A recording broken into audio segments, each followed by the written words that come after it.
A'udzubillahi minasyaitonirrajim. Bismillahirrahmanirrahim. Robbi a'udzubika min hamazati sayatin wa a'udzubika robbi ayahdurun. Robbi shrahli sadri wa yassirli amri wahlul 'uqdatam min lisani yafqahu qauli.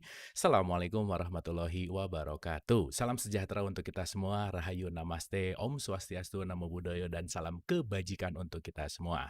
Selamat malam, sahabat dialog positif dimanapun berada. Malam hari ini episode 204, nggak kerasa ya 204 malam hari ini 200, 201, 202, 203, 204. Mudah-mudahan setiap episode ini membawa sesuatu yang bermanfaat untuk kita semua dan kita mendengar kabar ada gempa ya. Jadi kita berdoa yang terbaik gitu diberikan, pray for Mamuju. Semoga senantiasa selalu diberikan kebaikan. Oleh karena itu kita menghening sejenak, kita berdoa untuk Mamuju.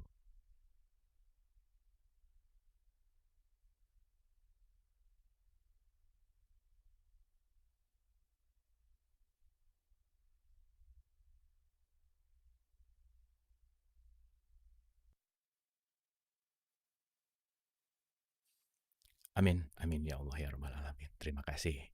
Oke, Pak Wayan, apa kabar? Sehat Pak Wayan? Ah, Sehat Kang Abu, saya alhamdulillah sehat. Selamat malam. Alhamdulillah. Ya, Selamat malam. Terima kasih Pak Wayan, waktunya bisa kembali lagi ke Dialog Positif. Kangen banget nih sama Pak Wayan, setahun nggak ketemu Pak. 2020, 2021. Hari ini kita sama-sama belajar lagi. Hari ini insya Allah kita siap membuka hati kita untuk mendengarkan aliran-aliran semesta yang hendak disampaikan oleh Pak Wayan. Dan malam hari ini kita berbicara tentang menguatkan jiwa yang rapuh. Menguatkan jiwa yang rapuh ini kalau kita sadari teman-teman, 2020 sangat spesial ya, tahun yang sangat spesial, tahun yang sangat new normal, tahun yang sangat ya luar biasa gitu ya. Dan di satu sisi kita bisa melihat bahwa di situ ada ekonomi yang turun, terus dampak-dampak yang sangat luar biasa. Tetapi di sisi lain di dalam spiritualitas tentu ada awakening. Jadi awakening 2021 gitu, dan mudah-mudahan 2020 menghantarkan kita menuju kepada jiwa yang kuat. Nah, makanya bagaimana nih menguatkan jiwa yang rapuh, bagaimana jiwa kita selalu kuat dan membarulah di tahun 2021. Silakan Pak Wayan. ya, terima kasih Kang Abu. Selamat malam untuk semuanya. Assalamualaikum warahmatullahi wabarakatuh. Waalaikumsalam. Salam sejahtera, Om Swastiastu, Namo Buddhaya, Salam. Tiba-tiba tadi Kang Abu menyampaikan cerita tentang apa yang terjadi di Mamuju, tentang guncangan gempa yang kemudian meruntuhkan begitu banyak bangunan, terutama bangunan-bangunan yang runtuh pastilah bangunan yang uh, tidak kokoh lagi, sehingga tidak mampu menahan guncangan gempa. Ada rumah-rumah yang runtuh, itu seperti cerita tentang apa yang akan kita bahas malam ini, cerita tentang jiwa yang rapuh yang perlu kita kuatkan. Walau sesungguhnya yang rapuh bukanlah jiwa, tetapi rumah jiwa itulah yang rapuh. Rumah jiwa, tubuh ini. Tubuh inilah yang rapuh dengan dengan pikiran yang seharusnya kokoh menjaga tubuh dan pikiran jiwa ini. Itulah yang sebenarnya rapuh. Sehingga guncangan sedikit saja karena entah karena pandemi, entah karena urusan ekonomi, kesehatan, dan sebagainya. Kita terguncang dan menjadi rapuh. Rapuh itu rawan untuk lumpuh. Rapuh itu lawan lumpuh. Rawan lumpuh. Ya, kemarin saya mengadakan retreat di Bali, ceritanya Old and New Retreat. Itu bercerita tentang bagaimana kita menghadapi tahun 2021 ini. Saya mengawalinya dengan coming home, karena hari ini banyak rumah yang runtuh oleh gempa, guncangan gempa di bumi. Dan kita bercerita tentang jiwa yang rapuh, maka kita bercerita tentang rumah jiwa kita yang mungkin sudah lama tidak kita tengok. Ya, jadi cerita sedikit tentang rumah jiwa. Dulu ketika kita masih belum ada di kehidupan bumi ini, bagian dari yang kita tempati sekarang sebagai tubuh ini masing-masing memiliki rumah. Rumah pertamanya yang sangat kecil, ya, yang dimiliki oleh sel sperma ada dalam tubuh ayah, itu ukuran rumahnya kecil. Mohon maaf kalau di dunia kedokteran ini biasa, jadi seukuran buah pelir. Itu rumah kecil dari sel sperma. Kemudian sel telur memiliki rumah yang juga kecil, yaitu indung telur. Lalu keduanya menyatu. keduanya menyatu, masing-masing membawa sedikit energi yang mereka punya, dan ketika menyatu terjadilah ledakan energi yang menciptakan tubuh yang baru dalam bentuk embrio. Dan tentu saja rumahnya kemudian menjadi tidak cukup lagi di masing-masing tempat itu. Maka mereka membutuhkan rumah yang lebih besar, namanya rahim. Sehingga ketika tubuhnya itu bertumbuh lebih besar, dia memiliki rumah yang juga bisa bertambah besar, yaitu rahim, dan mengembang. Namun kemudian rahim tidak memiliki kemampuan lagi untuk melentur, untuk membesar lebih banyak lagi. Ketika tubuh manusia itu harus lebih besar lagi, sehingga dia membutuhkan rumah yang lebih besar lagi. Maka keluarlah dia dari rumah rahimnya untuk masuk ke rumah yang lebih besar, yaitu kamar tempat di mana dia tidur, dibesarkan oleh ibunya. Dan ketika dia sudah bisa berlari, sang bayi itu, ya, kita ketika sudah bisa berlari, kita membutuhkan rumah yang lebih besar dari sekedar kamar. Mulailah kita memiliki rumah yang punya halaman untuk kita berlari. Namun kemudian halaman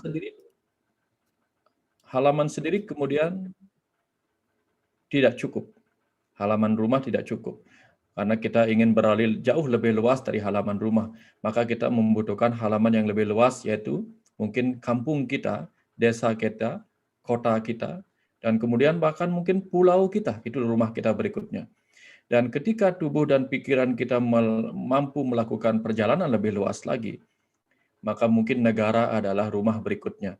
Kemudian bumi bahkan rumah berikutnya. Dan ketika kita ingin mengeksplor lebih banyak lagi, rumah yang lebih besar adalah alam semesta ini sendiri. Rumah semesta inilah rumah kita berikutnya untuk menampung pertumbuhan pikiran dan jiwa kita supaya menyadari kesemestaannya. Namun kemudian di luar sana ternyata banyak juga kegelapan yang bersumber sesungguhnya dari dalam. Maka kemudian kita dipaksa oleh pandemi ini untuk kembali menengok rumah kita yang lebih kecil, yaitu tubuh kita sendiri. Nah, di tahun 2021 ini kemudian kita pulang, coming home, untuk menengok tubuh kita, untuk berjumpa dengan keluarga kecil kita sendiri, ya, yang ada dalam satu, yaitu tubuh kita sebagai ibu, jiwa kita sebagai bapaknya, dan pikiran kita sebagai anaknya. Pikiran kita sebagai anak. Jiwa kita sebagai bapak, ayah, ayah semesta, tubuh sebagai ibu semesta, dan pikiran sebagai anak semesta yang terus bertumbuh dan dijaga pertumbuhannya oleh tubuh dan jiwa kita. Nah, jadi sesungguhnya yang kemudian menjadi rapuh itu adalah pikiran kita. Si anak inilah yang kemudian menjadi rapuh oleh banyak hal. Lalu di akhir tahun 2020 kita, ya, kalau yang belum sempat, boleh di awal-awal tahun ini mulai menengok rumahnya sendiri. Jangan-jangan tubuh ini sebagai rumah di mana jiwa kita bersemayam, di mana pikiran kita dibesarkan dan dirawat oleh ibu atau tubuh ini, dan ayah atau jiwa ini, ternyata mungkin banyak mengalami guncangan-guncangan, karena ada ruang-ruang gelap di mana rayap-rayap mulai menggerogoti kekokohan diri kita sebagai pribadi di kehidupan ini. Sehingga akhirnya kita merasa tidak mampu lagi menjalani kehidupan yang akan kita lewati di tahun 2021 ini. Nah, itulah saatnya kita mulai menengok ruang-ruang gelap di dalam diri kita, di dalam batin kita yang mungkin lupa mendapatkan sinar-sinar pengetahuan, energi-energi kebajikan, dan sebagainya. Dan sesungguhnya kemudian semua energi-energi buruk, pikiran-pikiran buruk, kekuatan-kekuatan negatif yang kita dapatkan, dan juga virus-virus akal budi yang kita dapatkan di kehidupan ini, kemudian mengganggu 5 lapisan maya dari jiwa kita, yang kemudian menyebabkan jiwa kita yang sesungguhnya sumber kekuatan, sumber keteguhan, menjadi rapuh oleh karena lapisan tubuhnya rapuh, lapisan energinya rapuh, lapisan pikiran dan mentalnya rapuh, lapisan pengetahuannya rapuh, dan lapisan kebahagiaannya rapuh. Sehingga akhirnya itulah kemudian menyebabkan jiwa ini menjadi rapuh. Jadi ketika kita ingin menguatkan kembali jiwa yang rapuh ini, pelan-pelan kita harus menguatkan satu persatu bagian dari lapisan-lapisan rumah kita ini.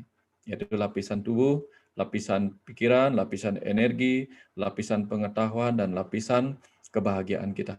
Nah, kira-kira sampai di situ, Kang Abu. yang harus kita perkuat kalau ingin menguatkan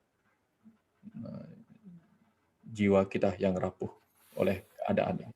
Ya, Oke, terima kasih Pak ya, Wayan. Itu bahasa coming home itu pas Pak Wayan bilang coming home, entah kenapa jadi agak sedih Pak Wayan. Jadi rasanya tuh kayak ada sesuatu kerinduan, ada sesuatu hal yang ya, entah kenapa tuh pas Pak Wayan bilang coming home, coming home. Iya ya, bukan kita ya, saya sih menyadari bahwa lupa mungkin ya kembali ke rumah, kita terlalu sibuk dengan keluar, saya terlalu sibuk dengan keluar, tetapi dengan kalimat coming home ini 2020 itu luar biasa banget ya, gimana ya, menarik kita untuk pulang ke rumah. Nah, ini kan tentu Pak Wayan, menarik menarik diri ke rumah itu ada kondisi yang tidak nyaman pasti gitu ya. Berperubahan itu identik dengan ketidaknyamanan. Perubahan jiwa itu identik dengan sesuatu yang jadi tidak enak, tidak nyaman. Nah, kehilangan, ketidaknyamanan, kita tahu juga akhir-akhir ini dari mulai pesawat gitu kemarin, terus ini ada gempa, ini semuanya semesta raya ini sedang memberikan instrumen-instrumen yang sangat-sangat memberikan gambaran tentang pengembalian ke dalam gitu, pulang, coming home gitu. Nah, bagaimana menyikapi Pak, bagaimana kita melatih jiwa kita agar selalu ada di track yang kuat untuk bisa kembali ke rumah di dalam perubahan-perubahan ini, bagaimana kita bisa beradaptasi dalam perubahan Pak Wayan, silakan. ya. Pertama tentu tentu kita harus mengenal dulu sebentar, ada back sound, Ya, silakan. ada gaung, ya. Pertama tentu kita kenali dulu bahwa tubuh dan jiwa kita, tubuh kita adalah rumah yang mungkin sudah lama kita lupakan. Ya, kita sibuk merawat rumah tempat kita tinggal, tapi kita lupa merawat tubuh tempat jiwa kita tinggal.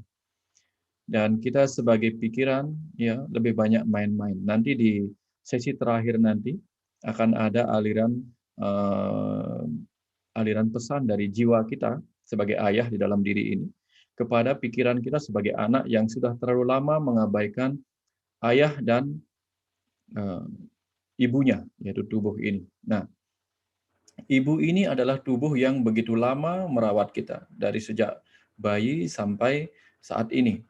Namun kemudian kita sebagai anak lebih banyak membuang kotoran ke rumah ibu kita sendiri, ke dalam tubuh kita. Membuang kemarahan, menyimpan kebencian, menyimpan iri hati, menyimpan trauma-trauma, menyimpan kenangan-kenangan buruk masa lalu. Itu mirip seperti kita menyimpan sampah-sampah yang seharusnya sudah dibuang keluar, tapi kita simpan di rumah kita sendiri sehingga dia menjadi sumber dari kerapuhan itu sendiri. Karena rayap-rayap suka di kegelapan. Nah, ketika kita sudah menyadari ini, maka yang harus kita lakukan untuk mengembalikan kekuatan tubuh sebagai rumah jiwa kita, karena jiwa yang kuat itu akan bertahan lama di dalam tubuh ini ketika tubuhnya sendiri juga menjadi rumah yang nyaman bagi tempatnya berdiam. Ketika tubuh ini banyak dibuat gelisah oleh pikiran, sehingga tubuh ini memiliki energi yang tidak nyaman lagi, sama seperti kita merasa tidak nyaman di rumah, karena terlalu banyak ada pertengkaran-pertengkaran, begitulah jiwa seringkali merasa tidak nyaman berada di dalam tubuh yang dipenuhi oleh kegelisahan-kegelisahan, kegundahan-kegundahan, sehingga tidak ada saat yang tepat bagi jiwa untuk membisiki pikiran yang terus gundah dan gelisah oleh kehidupannya. Padahal sesungguhnya jiwa itu memiliki tugas untuk menjaga pikiran sebagai anaknya, agar si anak itu mau menjadi pendampingnya untuk belajar di kehidupan ini. Sayangnya si anak, yaitu pikiran ini, ya, kita melihat pikiran sebagai anak, tubuh sebagai ibu, dan jiwa sebagai ayah. Sebenarnya pikiran ini sedang dipakai oleh ayah, oleh jiwa ini untuk apa? Untuk mengumpulkan bahan-bahan yang nanti akan dibawanya pulang. Untuk menjadi lapisan yang disebut manomaya kosa bagi jiwa itu sendiri. Sayangnya kemudian pikiran ini lebih banyak mengikuti bisikan-bisikan ego yang lebih banyak menimbulkan kegelapan. Bisikan-bisikan pembenaran yang melupakan kebenaran yang datang dari hati nurani. Sehingga akhirnya pelan-pelan lapisan-lapisan tadi itu, lapisan tubuh, lapisan mental, energi, kebahagiaan, dan pengetahuan yang menyelubungi jiwa kita menjadi lapisan-lapisan yang tidak lagi kokoh untuk membuat jiwa nyaman berada di rumahnya ini. Nah, dengan demikian, cara yang terbaik adalah di awal kita harus mulai membersihkan tubuh ini. Membersihkan tubuh ini dari pendaman-pendaman energi-energi buruk, pikiran-pikiran yang negatif, ego-ego yang tidak sepantasnya kita pendam, karena itu seharusnya kita sudah buang lama. Nah, kalau ingin mengembalikan kekuatan jiwa, sesungguhnya yang dibutuhkan adalah kekuatan pikiran itu sendiri. Kekuatan pikiran sadar untuk menolak energi-energi negatif, pikiran-pikiran negatif dari luar, sekaligus memiliki kekuatan untuk membersihkan dirinya sendiri dari pendaman-pendaman buruk yang dia simpan sendiri di dalam batin bawah sadar, di tempat ibunya, di dalam tubuh ini. Sehingga bahasa ilmiahnya adalah DNA kita terlalu banyak terisi oleh pikiran-pikiran, persepsi-persepsi pikiran yang buruk, sehingga DNA kita menciptakan kondisi-kondisi yang tidak baik bagi kesehatan tubuh kita, sehingga tubuh tidak nyaman lagi untuk tempat berdiam bagi jiwa kita. Ya, kita mulainya dari mengubah persepsi, Kang Abu, mengubah persepsi pikiran. Oke. Ya. Dan yang menarik Pak Wayan ketika kita belajar gitu ya, tadi menarik sekali mengubah persepsi. Begitu kita belajar, kita menemukan satu metode untuk beradaptasi gitu. Dan punya satu jurus lah ceritanya untuk menghadapi kesedihan, ketakutan gitu. Tetapi yang menarik, ketika datang adaptasi yang baru, si jurus yang lama ini udah expired gitu Pak Wayan. Saya udah ngerasa, oke, kemarin udah bisa melalui nih, kemarin udah bisa lewat gitu si masa-masa menakutkan, menegangkan apa dan lain-lain. Tetapi dengan adaptasi yang baru, dengan problem yang baru, dengan kesadaran yang baru, itu yang menarik adalah pakai jurus yang lama nih justru malah jadi nggak kepake gitu. Itu jadi semakin luas lagi, semakin dinamis lagi dan ya terus berkembang gitu. Nah, yang menarik adalah merubah persepsi dan menemukan adaptasi baru gitu. Nah, hal praktikal apa sih Pak Wayan untuk melatih pikiran kita untuk tetap bisa beradaptasi, untuk tetap bisa merubah persepsi? Nah, bagaimana nih latihan sehari-harinya misalkan gitu ya secara praktikal untuk bisa kita lakukan? Silakan. Ya, supaya kita bisa beradaptasi menghadapi seleksi alam ini, tentu kita harus belajar menerima bahwa semua yang datang adalah kebenaran. Semua yang datang adalah kebenaran. Karena begitu kita menerima itu sebagai kebenaran, maka kita tidak akan memiliki penolakan. Adaptasi dimulai dari penerimaan, bukan penolakan. Karena kalau kita melakukan penolakan, yang terjadi adalah penderitaan. Maka semakin kita menderita, kita akan mencoba semakin menjauh atau flight, menghindar. Kalau kita sudah menghindar ataupun melawan, maka yang terjadi kita tidak beradaptasi. Adaptasi itu adalah selaras dengan perubahan. Ya, beradaptasi artinya selaras dengan perubahan dan tidak bereaksi melakukan perlawanan terhadap apa yang baru itu.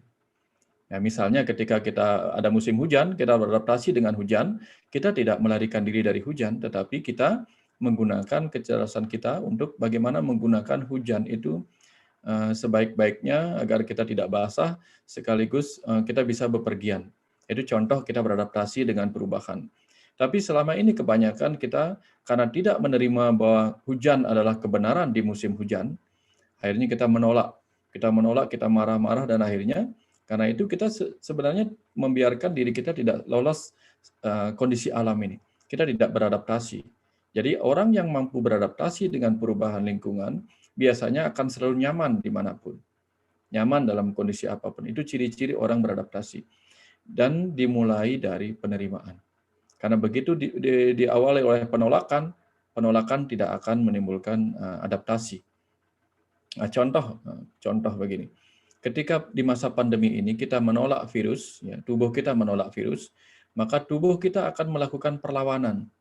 Di awal melakukan perlawanan sehingga timbullah gejala-gejala. Gejala-gejala dari yang disimpulkan oleh reaksi sistem imun kita. Entah gejalanya menjadi demam, entah dia mengeluarkan cairan yang untuk mengatasi masuknya virus, sehingga cairan itu menjadi lendir yang menyumbat saluran napas dan sebagainya, itu karena perlawanan.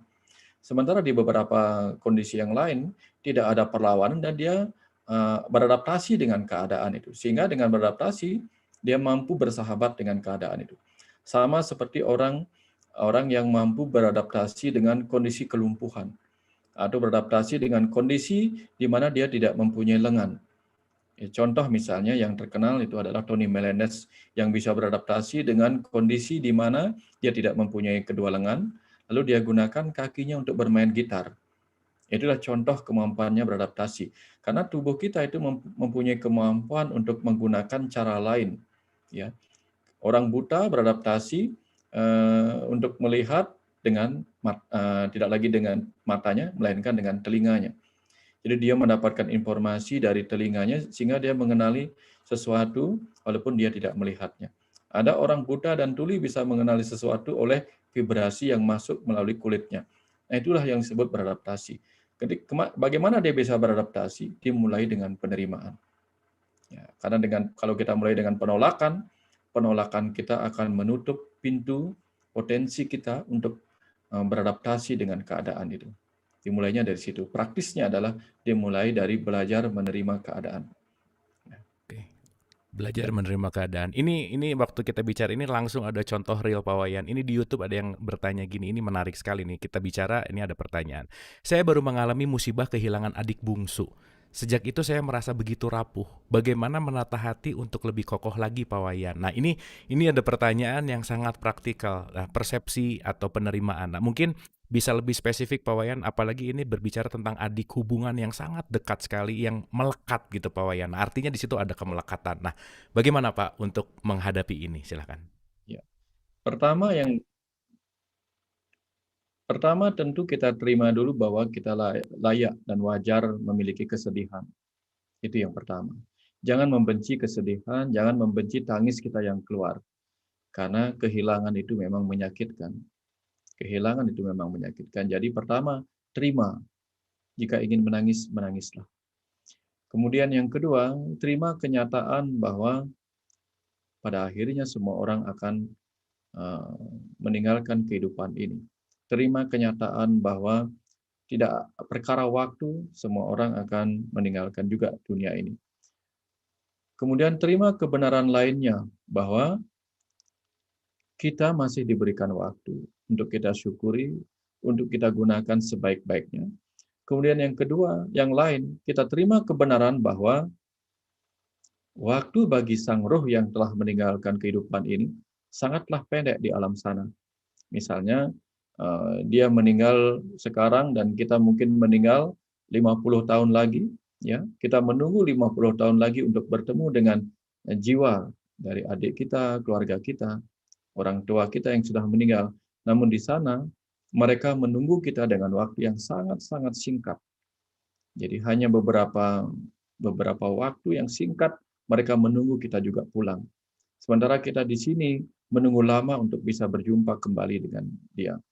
Dan jangan lupa kebenaran lain bahwa dulu kita tidak ada di sini. Dulu adik kita juga tidak ada di sini. Kelak kita juga tidak akan ada di sini. Kelak semua orang yang kita kenal saat ini juga tidak akan ada lagi di sini.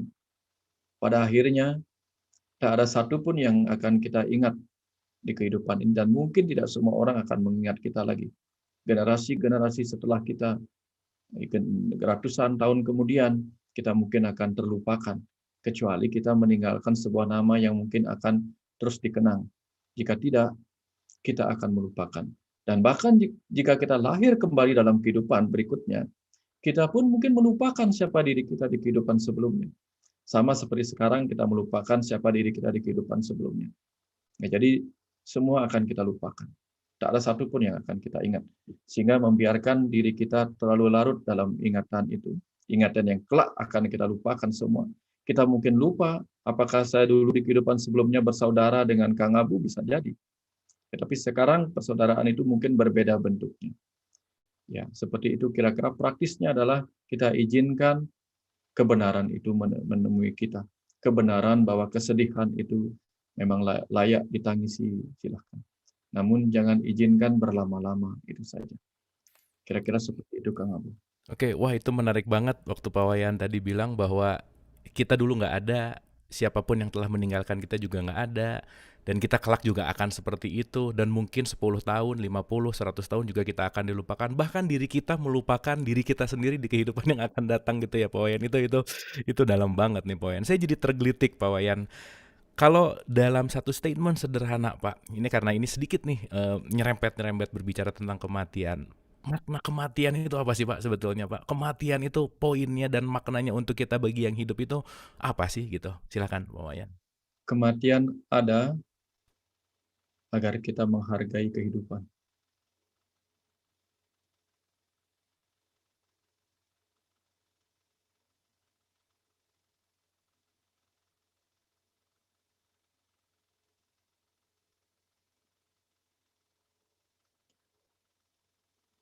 Maafkan, maafkan.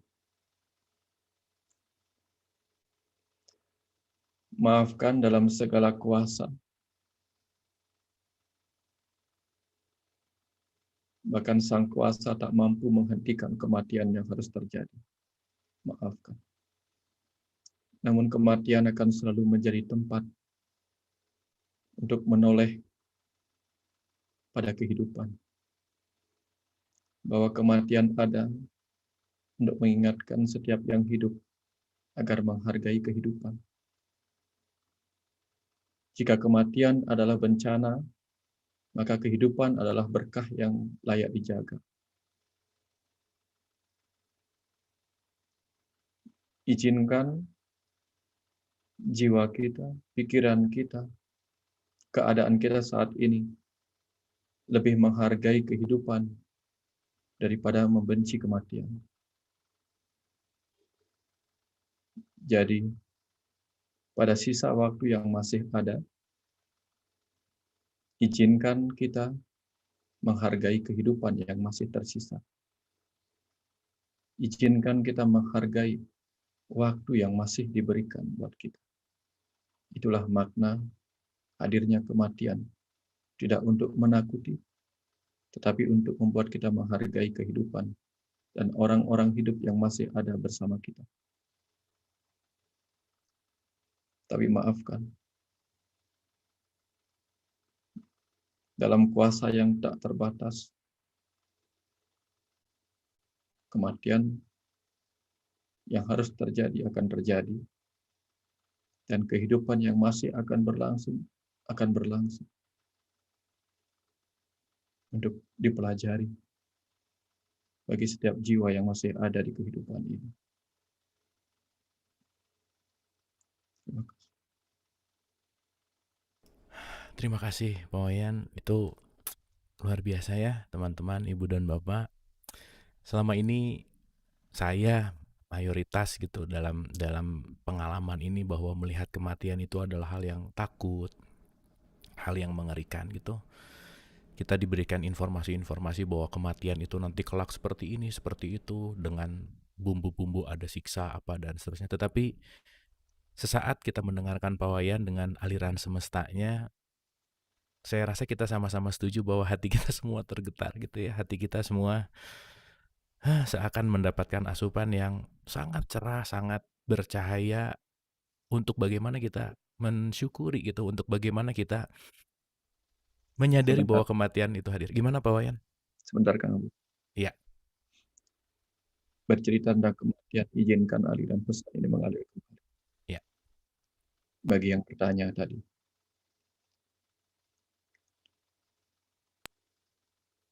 Di kehidupan ini, aku menemani kalian sebagai sang hidup.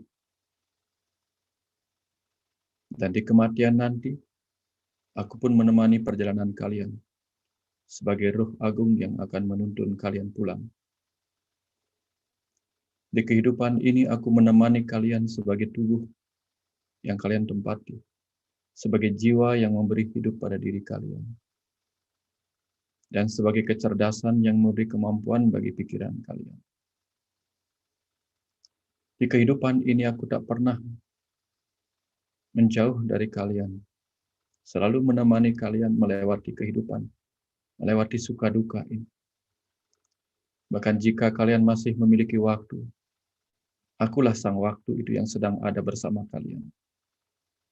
Dan ketika kalian terbebas dari ruang dan waktu yang terbatas di kehidupan ini, kalian menyatu denganku sebagai sang waktu yang tak terbatas di alam kematian. Lalu manakah yang memisahkan kalian dari diriku yang memenuhi seluruh angkasa, memenuhi seluruh alam semesta ini. Tak ada saat di mana kalian terpisah dariku. Tak ada tempat di mana kalian tidak ada bersamaku. Lakukan perjalanan kalian bersamaku. Tak ada kematian yang akan memisahkan kalian. Karena kalian adalah jiwa yang tak pernah mati. Dan tubuh yang mati ini hidup karena ada kalian di dalamnya sebagai sang hidup. Kelak dia akan kembali menjadi benda mati yang akan kita tinggalkan, meneruskan perjalanan kehidupan sebagai sang hidup yang abadi. Maka berhentilah larut dalam kesedihan, anakku. Berhentilah larut dalam kesedihan, karena tak pernah saat di mana aku tidak ada bersamamu. Dalam suka dan duka, aku menemanimu sebagai tubuhmu, sebagai jiwamu. Mari anakku, lewati setiap perjalanan kehidupan ini bersamaku, dalam perlindunganku, dalam setiap suka duka yang harus kalian jalani dengan keikhlasan, karena kalian sedang ada bersamaku selamanya, anakku.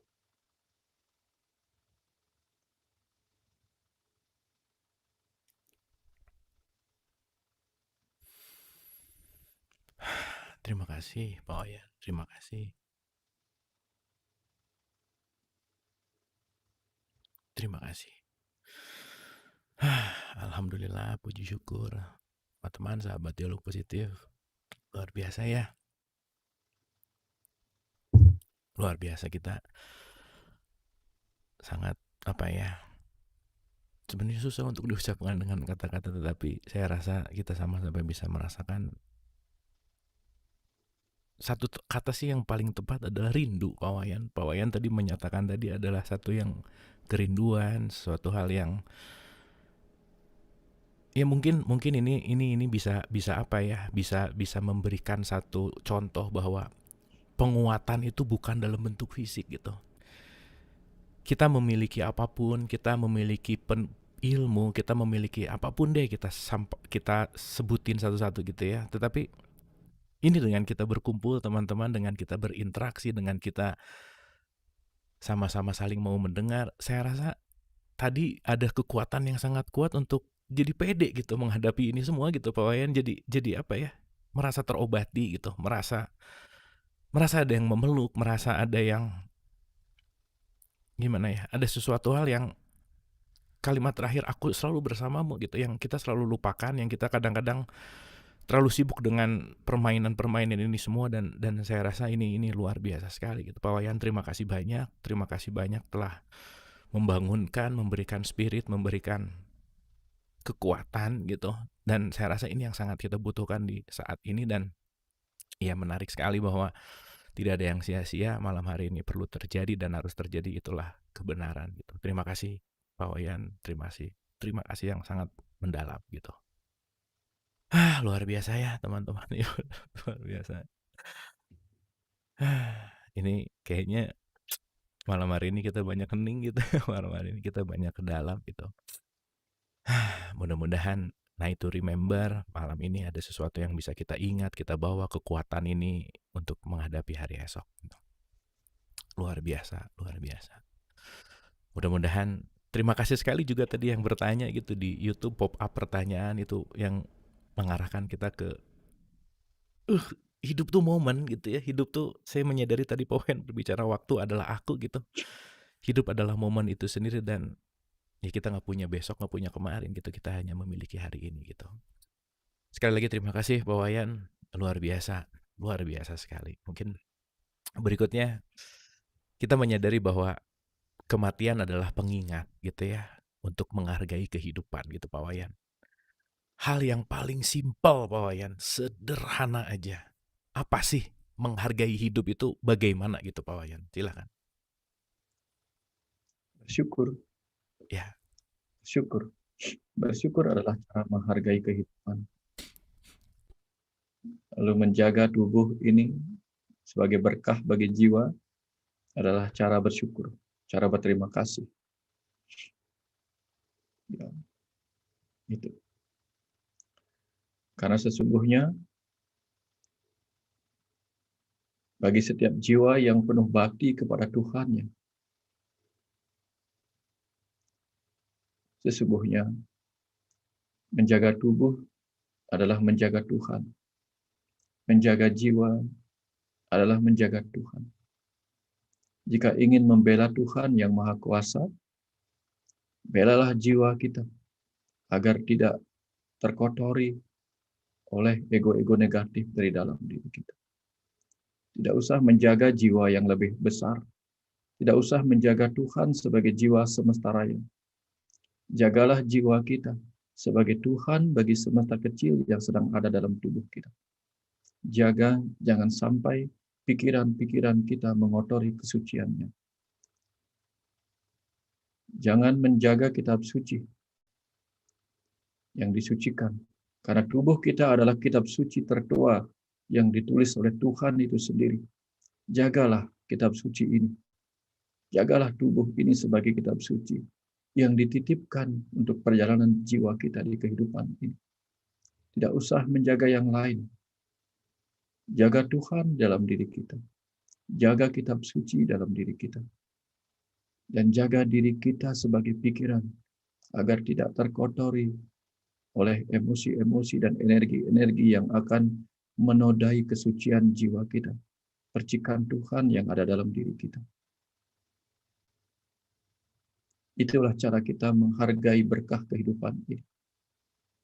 Karena jika tidak dihargai, maka sang waktu akan memisahkan diri dari tubuh ini untuk kembali di kehidupan berikutnya dengan pikiran yang lebih bisa menjaga dirinya, lebih bisa menjaga jiwanya, lebih bisa menjaga tubuhnya. Karena bagi setiap pikiran yang tidak mampu menjaga tubuhnya, tidak mampu menjaga jiwanya, bagaimana berkah itu akan bisa diberikan kembali? Bagaimana berkah itu akan dipertahankan ada bersamanya? Maka hargailah kehadiran Tuhan sebagai jiwa, kehadiran Tuhan sebagai tubuh kita, yang sedang menemani kita belajar di kehidupan ini untuk mengenal rasa, mengenal pengetahuan, mengenal kehadirannya di mana-mana yang mewujud dalam setiap ciptaan. Itulah tugas kita sebagai jiwa. Itulah tugas kita sebagai pikiran. Itulah tugas kita sebagai tubuh yang bersama-sama saling menjaga di kehidupan ini. Itulah cara bersyukur, berterima kasih, dan menghargai kehidupan ini. Terima kasih, Pak. Kembali ya, bersyukur, dan bersyukur. Itu mungkin pembelajaran seumur hidup agar kita selalu bisa bersyukur. Karena tadi ada kalimat yang menarik bahwa jagalah jiwa, jangan sampai pikiran mengotori kesuciannya gitu. Kita tidak untuk menjaga kitab suci dalam tanda petik buku, tetapi tubuh ini adalah kitab suci yang tertua yang perlu kita jaga gitu, bahwa Ibu dan Bapak kalau udah nonton film Soul, itu film 2020 terakhir itu mungkin itu saya rasa satu film yang wajib ditonton gitu ya. The one of the best movie lah itu, the movie of 2020 menurut saya gitu. Itu mengajarkan sekali resume 2020 tentang perjalanan jiwa gitu. Jadi di film itu diceritakan bahwa ada jiwa yang tidak pernah diberikan kemasan manusia gitu. Ada jiwa yang entah ribuan atau ratusan ribu yang nggak pernah diberikan kemasan sebagai manusia gitu. Dan dia bahkan nggak mau jadi manusia gitu. Itu menariknya. Nah di situ saya selalu ingat, entah kenapa kalau ada yang berbicara kaitannya sama jiwa tuh, saya selalu ingat kalimat pawayan gitu, kata pokoknya kalau jiwa pawayan gitu, itu ingat banget. Jadi selama nonton film itu saya selalu merelatekan semua episode-episode dialog positif yang berkaitan dengan itu. Dan yang menarik adalah ketika dia dikasih kesempatan sebentar untuk jadi manusia, dia sangat bersyukur sekali jadi manusia gitu. Dan di situ saya baru menyadari kenapa kitab suci Al-Quran misalkan banyak sekali kata-kata sedikit dari kamu yang bersyukur, sedikit dari kamu yang bersyukur, bahwa untuk menjadi manusia ini prosesnya sangat panjang sekali gitu. untuk mendapatkan kendaraan yang sekarang kita gunakan ini prosesnya sangat susah, sangat panjang dengan apa ya, dengan perjuangan gitu. Dan yang sangat menarik adalah hari ini kita dengan sangat mudah mengotori kesucian itu dengan pikiran-pikiran yang tadi Pak Wayan sampaikan bahwa jangan sampai pikiran mengotori kesucian sang jiwa ini. Wah, terima kasih Pak Wayan, itu make my day Pak Wayan. Ini Jumat malam ini ya up and down ya, hidup ini up and down, jiwa ini up and down, tetapi simple gitu. Kita kumpul di sini, kita berapa nih? 291 orang di sini kita kumpul. Saya rasa ini sangat menguatkan kita untuk bisa membuka jiwa-jiwa yang dalam tanda petik untuk selalu bisa bersyukur gitu. Terima kasih Pak Wayan, terima kasih. Nah, berbicara tentang rapuh Pak Wayan, hal yang membuat paling merapuhkan jiwa Pak, yang membuat jiwa ini apa ya, sangat ternodai gitu. Pikiran-pikiran yang sangat menodai dalamnya sang jiwa itu, pikiran apa Pak Wayan sebetulnya? Silahkan. Kecemasan, Oke, kecemasan. Karena kecemasan itu akan menurunkan semua energi-energi. Ya, spirit kita, semangat kita turun oleh kecemasan. Sehingga akhirnya eh, di tingkatan yang lebih, maaf Kang Abu sore, di tingkatan yang lebih mendalam, kecemasan itu menyebabkan kepanikan. Ya, jika kepanikan, bagaimana jiwa bisa bekerja dengan baik? Karena jiwa adalah sumber ketenangan, dia tidak akan mampu mengalirkan ketenangan ketika pikiran tidak mampu menjaga ketenangan dirinya sendiri. Sama seperti air yang mengalir dengan jernih, ya, tidak akan mampu memberikan kejernihan jika tempatnya selalu disiapkan tempat yang kotor. Kejernihan akan mudah mengalir pada tempat yang jernih. Jika kita mengambil air jernih dengan tempat yang kotor tanpa sempat mencucinya, maka air jernih pun akan berubah menjadi kotor. Nah, jiwa akan selalu mengalirkan ketenangan. Tapi jika ketenangan yang dialirkan oleh jiwa kemudian dikotori oleh kecemasan, oleh kegelisahan, maka seperti itulah yang akan bertumbuh di dalam tubuh ini. Itulah yang akan menyirami setiap sel dalam tubuh kita. Karena jiwa adalah kebeningan yang bisa diwarnai oleh apa saja dari pikiran kita. Jika pikiran kita bening, maka aliran pengetahuan dari jiwa akan menyirami sel-sel tubuh kita dengan kebeningan yang sama, dengan ketenangan yang sama, dengan kebahagiaan yang sama. Itu sebabnya mesti ada keselarasan antara tubuh, pikiran, dan jiwa. Ya, agar jiwa bisa mengalirkan ketenangan, kedamaian, kebahagiaan, karena pikiran juga menginginkan hal yang sama. Nah, kerapuhan itu disebabkan terutama oleh pikiran yang dipenuhi oleh kecemasan. Pada beberapa kasus, kecemasan pikiran bisa menyisakan penyakit yang disebut psikosomatik. Penyakit yang disebabkan oleh kegelisahan, pikiran yang dipenuhi kecemasan. Sehingga dada berdebar, jantung berdebar, napas menjadi terasa sesak, keringat dingin, dan sebagainya. Merasa vertigo, dan sebagainya. Itu karena tubuh menyiapkan dirinya untuk mengikuti apa kata pikiran, yaitu kecemasan. Menyiapkan dirinya untuk panik sehingga jantung berdenyut kencang, napas memburu, kaki gemetaran. Nah, kira-kira seperti itu. Nah, itulah jika sudah demikian, bagaimana tubuh akan kuat berjalan untuk menyangga perjalanan jiwa di kehidupan ini. Semua dimulai dari pikiran kita. Sehingga yang terpenting diatasi di awal adalah kecemasan. Kecemasan. Ya. baik Pak Ketakutan Wayan. itu penting. Hmm, hmm. Takut itu penting. Tetapi membiarkan takut menjadi kekhawatiran berlebihan, kekhawatiran dibiarkan menjadi kecemasan, apalagi kecemasan dibiarkan menjadi fobia, itu benar-benar akan merapuhkan tubuh ini, sekaligus merapuhkan kedudukan jiwa di dalam tubuh ini. Sehingga dia gelisah. Seperti itu kira-kira. Baik, terima kasih Pak Wayan. Dan kalau saya membaca buku literasi atau buku atau informasi bahwa semua penyakit fisik itu datangnya dari jiwa, datangnya dari tadi kalau berbicara psikosomatik gitu. Nah Pak, bagaimana sih Pak alurnya pikiran yang sibuk jiwanya yang jadi dalam tanda petik, cemas gitu, terus impact-nya jadi satu penyakit gitu. Misalkan, apakah benar cancer itu terjadi karena memang ada kepanikan atau cancer itu terjadi karena memang ada penyakit di dalam dalam tanda petik jiwanya? Apapun bentuk penyakit fisik itu datangnya dari jiwa gitu. Apakah betul dan bagaimana prosesnya Pak Wayan? Silakan. Ya, ya pertama pikiran itu adalah sebuah kekuatan. Kalau dalam ilmu mistiknya, ya, pikiran itu ibaratnya keris pusaka dalam diri kita. Pikiran adalah keris pusaka yang tajam, yang bisa kemudian dengan persepsinya yang buruk eh, atau energi-energi buruk yang dialirkan oleh pikiran itu yang dipendamnya, menyebabkan terjadinya perubahan-perubahan pada kode-kode DNA kita. Ya, pikiran kita lah yang menciptakan itu. Sehingga misalnya ketika pikiran cemas, maka kelenjar di atas ginjal kita yang disebut kelenjar adrenal itu akan menghasilkan adrenalin yang memicu jantung kita berdenyut dengan kencang. Dan ketika jantung kita berdenyut dengan kencang, yang awalnya adalah respon bagi pikiran yang sedang takut, ya, karena ketika pikiran kita takut, pikiran kita cemas, maka tubuh kita akan membantu mempersiapkan dirinya untuk lari atau melawan, fight or flight. Tapi sayangnya ketika jantung berdebar yang awalnya sebagai reaksi normal untuk membantu persiapan dirinya lari atau melawan, kemudian direspon oleh pikiran kembali dengan pemikiran bahwa jangan-jangan jantung berdebar ini adalah tanda-tanda saya akan mengalami serangan jantung.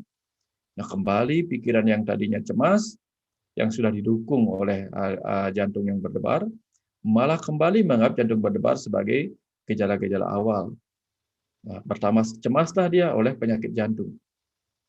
Nah, kemudian karena cemas oleh penyakit jantung, kemudian dia semakin berdetak kencang. Lalu untuk mengimbangi aliran darah yang begitu kencang ke paru-paru, paru-paru kemudian mencoba mengambil udara yang cukup banyak.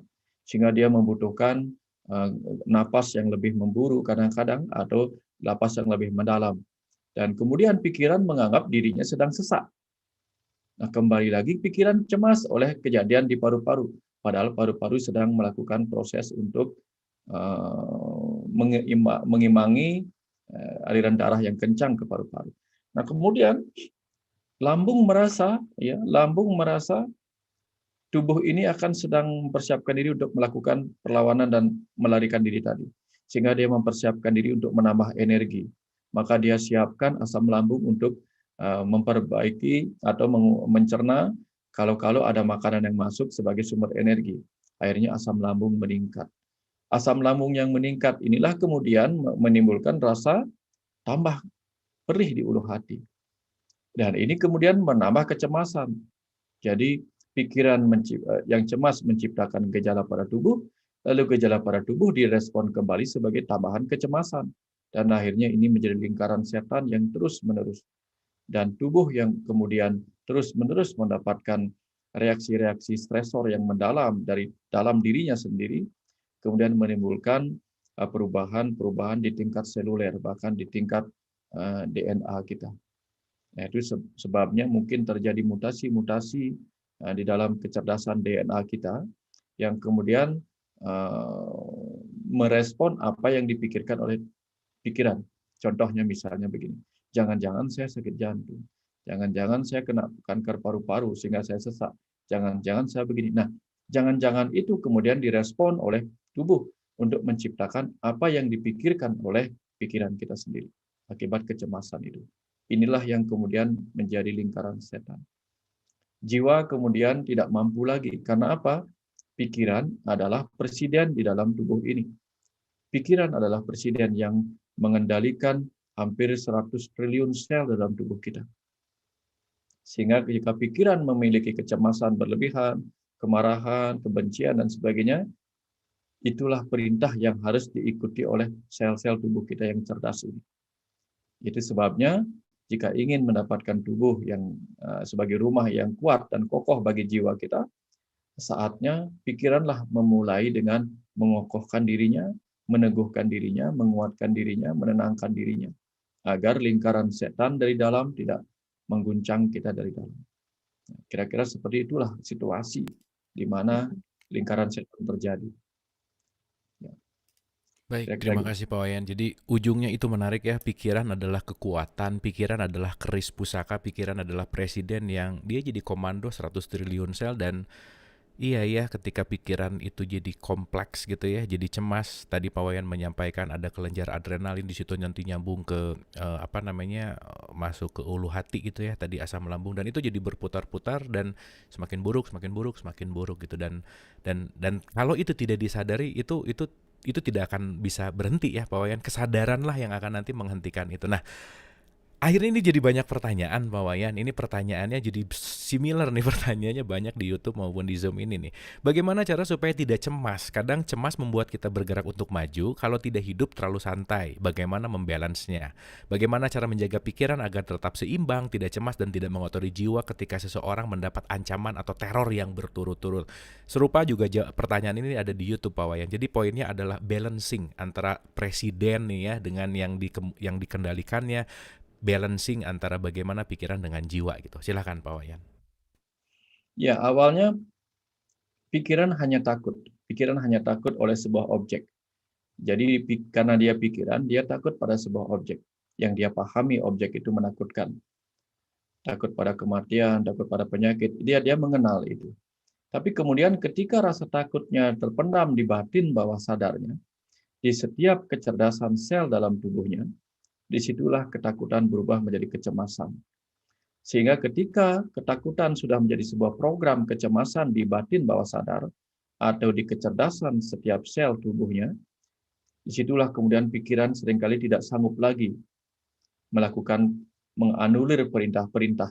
Sehingga berkali-kali pikiran mencoba untuk menenangkan dirinya, menguatkan dirinya, tetapi program itu sudah terlanjur tersimpan di sel-sel dalam tubuhnya. Sehingga ketika sedikit saja pikiran mengalami kecemasan, 1/5 detik kemudian, bayangkan, 1/5 detik kemudian, ya, sel-sel tubuhnya merespon apapun yang sempat menjadi trauma atau ketakutannya.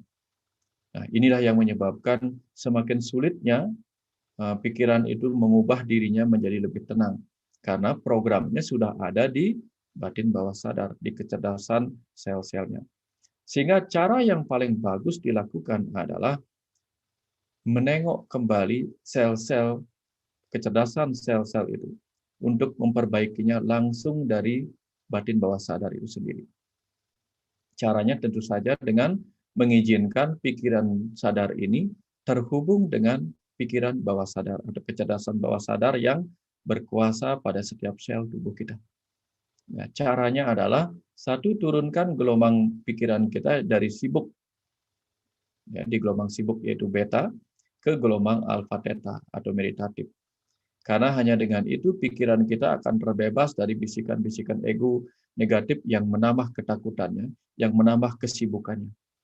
Nah, ketika pikiran sudah turun ke gelombang alfa theta, di situ dia bisa melakukan program reprogramming bagi kecerdasan selulernya, kecerdasan di DNA-nya itu, untuk mengubah apa yang dulu pernah ditanamnya menjadi hal yang baru.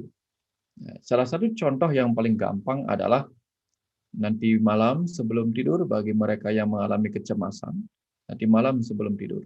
Lakukan minimal 21 hari bagi yang belum terbiasa. Bagi yang sudah bagus, boleh 14 hari. Jadi setiap malam sebelum tidur, bagi yang diliputi kecemasan, ya, lakukan berulang-ulang 30 menit sebelum tidur sampai tertidur. Berikan afirmasi. Berikan afirmasi kepada diri kita. Misalnya, mulai malam ini, seluruh tubuh saya, seluruh bagian dari tubuh saya, bebas dari gejala cemas. Mulai malam ini, seluruh bagian dari tubuh saya, bebas dari gejala cemas. Saya terbangun sebagai pribadi yang tenang dan pemberani. Sambil membayangkan keberanian itu seperti apa, ketenangan itu seperti apa. Imajinasikan itu sambil mengucapkan kata-kata tadi.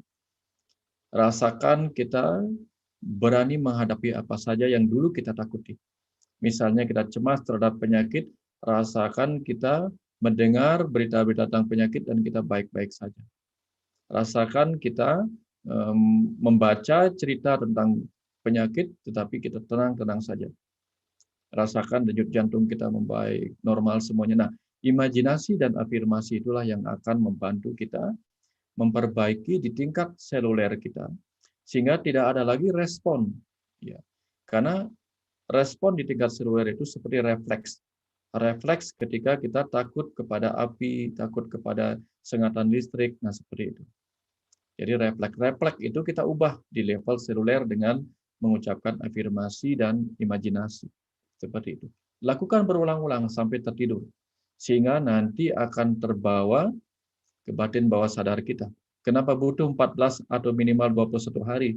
Agar apa yang dipikirkan oleh pikiran sadar kita dianggap sebagai sesuatu yang memang benar-benar diinginkan oleh pikiran sadar kita. Karena jika hanya mengucapkan satu pikiran sudah diikuti, bahayanya adalah apapun yang kita pikirkan akan mudah menjadi kenyataan. Dan itu sangat-sangat berbahaya. Sehingga batin bawah sadar kita di tingkat seluler akan benar-benar menyeleksi apa yang benar-benar kita butuhkan.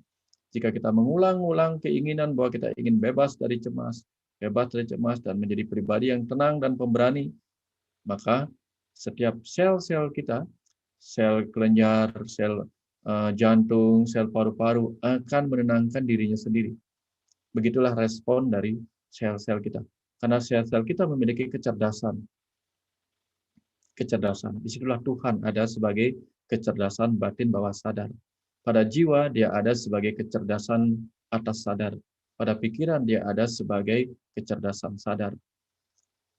Kolaborasi ketiga-tiganya. Kira-kira seperti itu, Terima kasih. Pak Wayan, teman-teman maaf yang ya, ya, maaf sekali Pak Wayan, mungkin boleh agak dijelaskan lagi tentang tingkat seluler, tubuh seluler. Itu tuh tubuh atau tingkat seluler itu seperti apa Pak Wayan? Itu mungkin perlu agak dielaborasi sedikit, silakan. Ya, tubuh kita kan dibentuk oleh triliunan sel. Nah, sel-sel kita itu adalah individu-individu tersendiri. Ya, individu-individu tersendiri yang membentuk sebuah alam semesta kecil yang kita sebut tubuh ini. Setiap sel kita adalah makhluk hidup. Ya, sehingga kalau kita ingin belajar tentang alam semesta, kita belajar dengan tubuh ini. Karena rahasiamu adalah rahasiaku. Al-insan siri wa ana siruhu. Jadi dengan cara itu kita mempelajari bahwa sebagai jiwa kita adalah penguasa triliunan makhluk hidup. Ya, jadi itulah menjadi jiwa dalam tubuh inilah kita belajar menjadi penguasa atas alam semesta kecil ini dengan makhluk-makhluk hidup yang kita sebut sebagai sel-sel itu. Nah, sel-sel itu sendiri memiliki pikirannya tersendiri. Tetapi dia adalah abdi bagi pikiran sadar kita. Dia abdi bagi pikiran sadar kita. Dia akan mengikuti perintah-perintah yang kita butuhkan.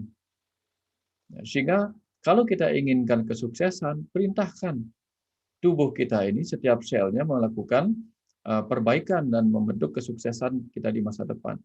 Dan dengan sendirinya, makhluk hidup yang ada di seluruh alam semesta ini pun akan menciptakan keadaan yang menyesuaikan diri dengan apa yang dipikirkan oleh pikiran sadar kita. Itulah yang disebut dengan kesadaran kolektif. Kesadaran kolektif. Jadi, bagaimana kita bisa mengatur makhluk-makhluk hidup di alam semesta ini?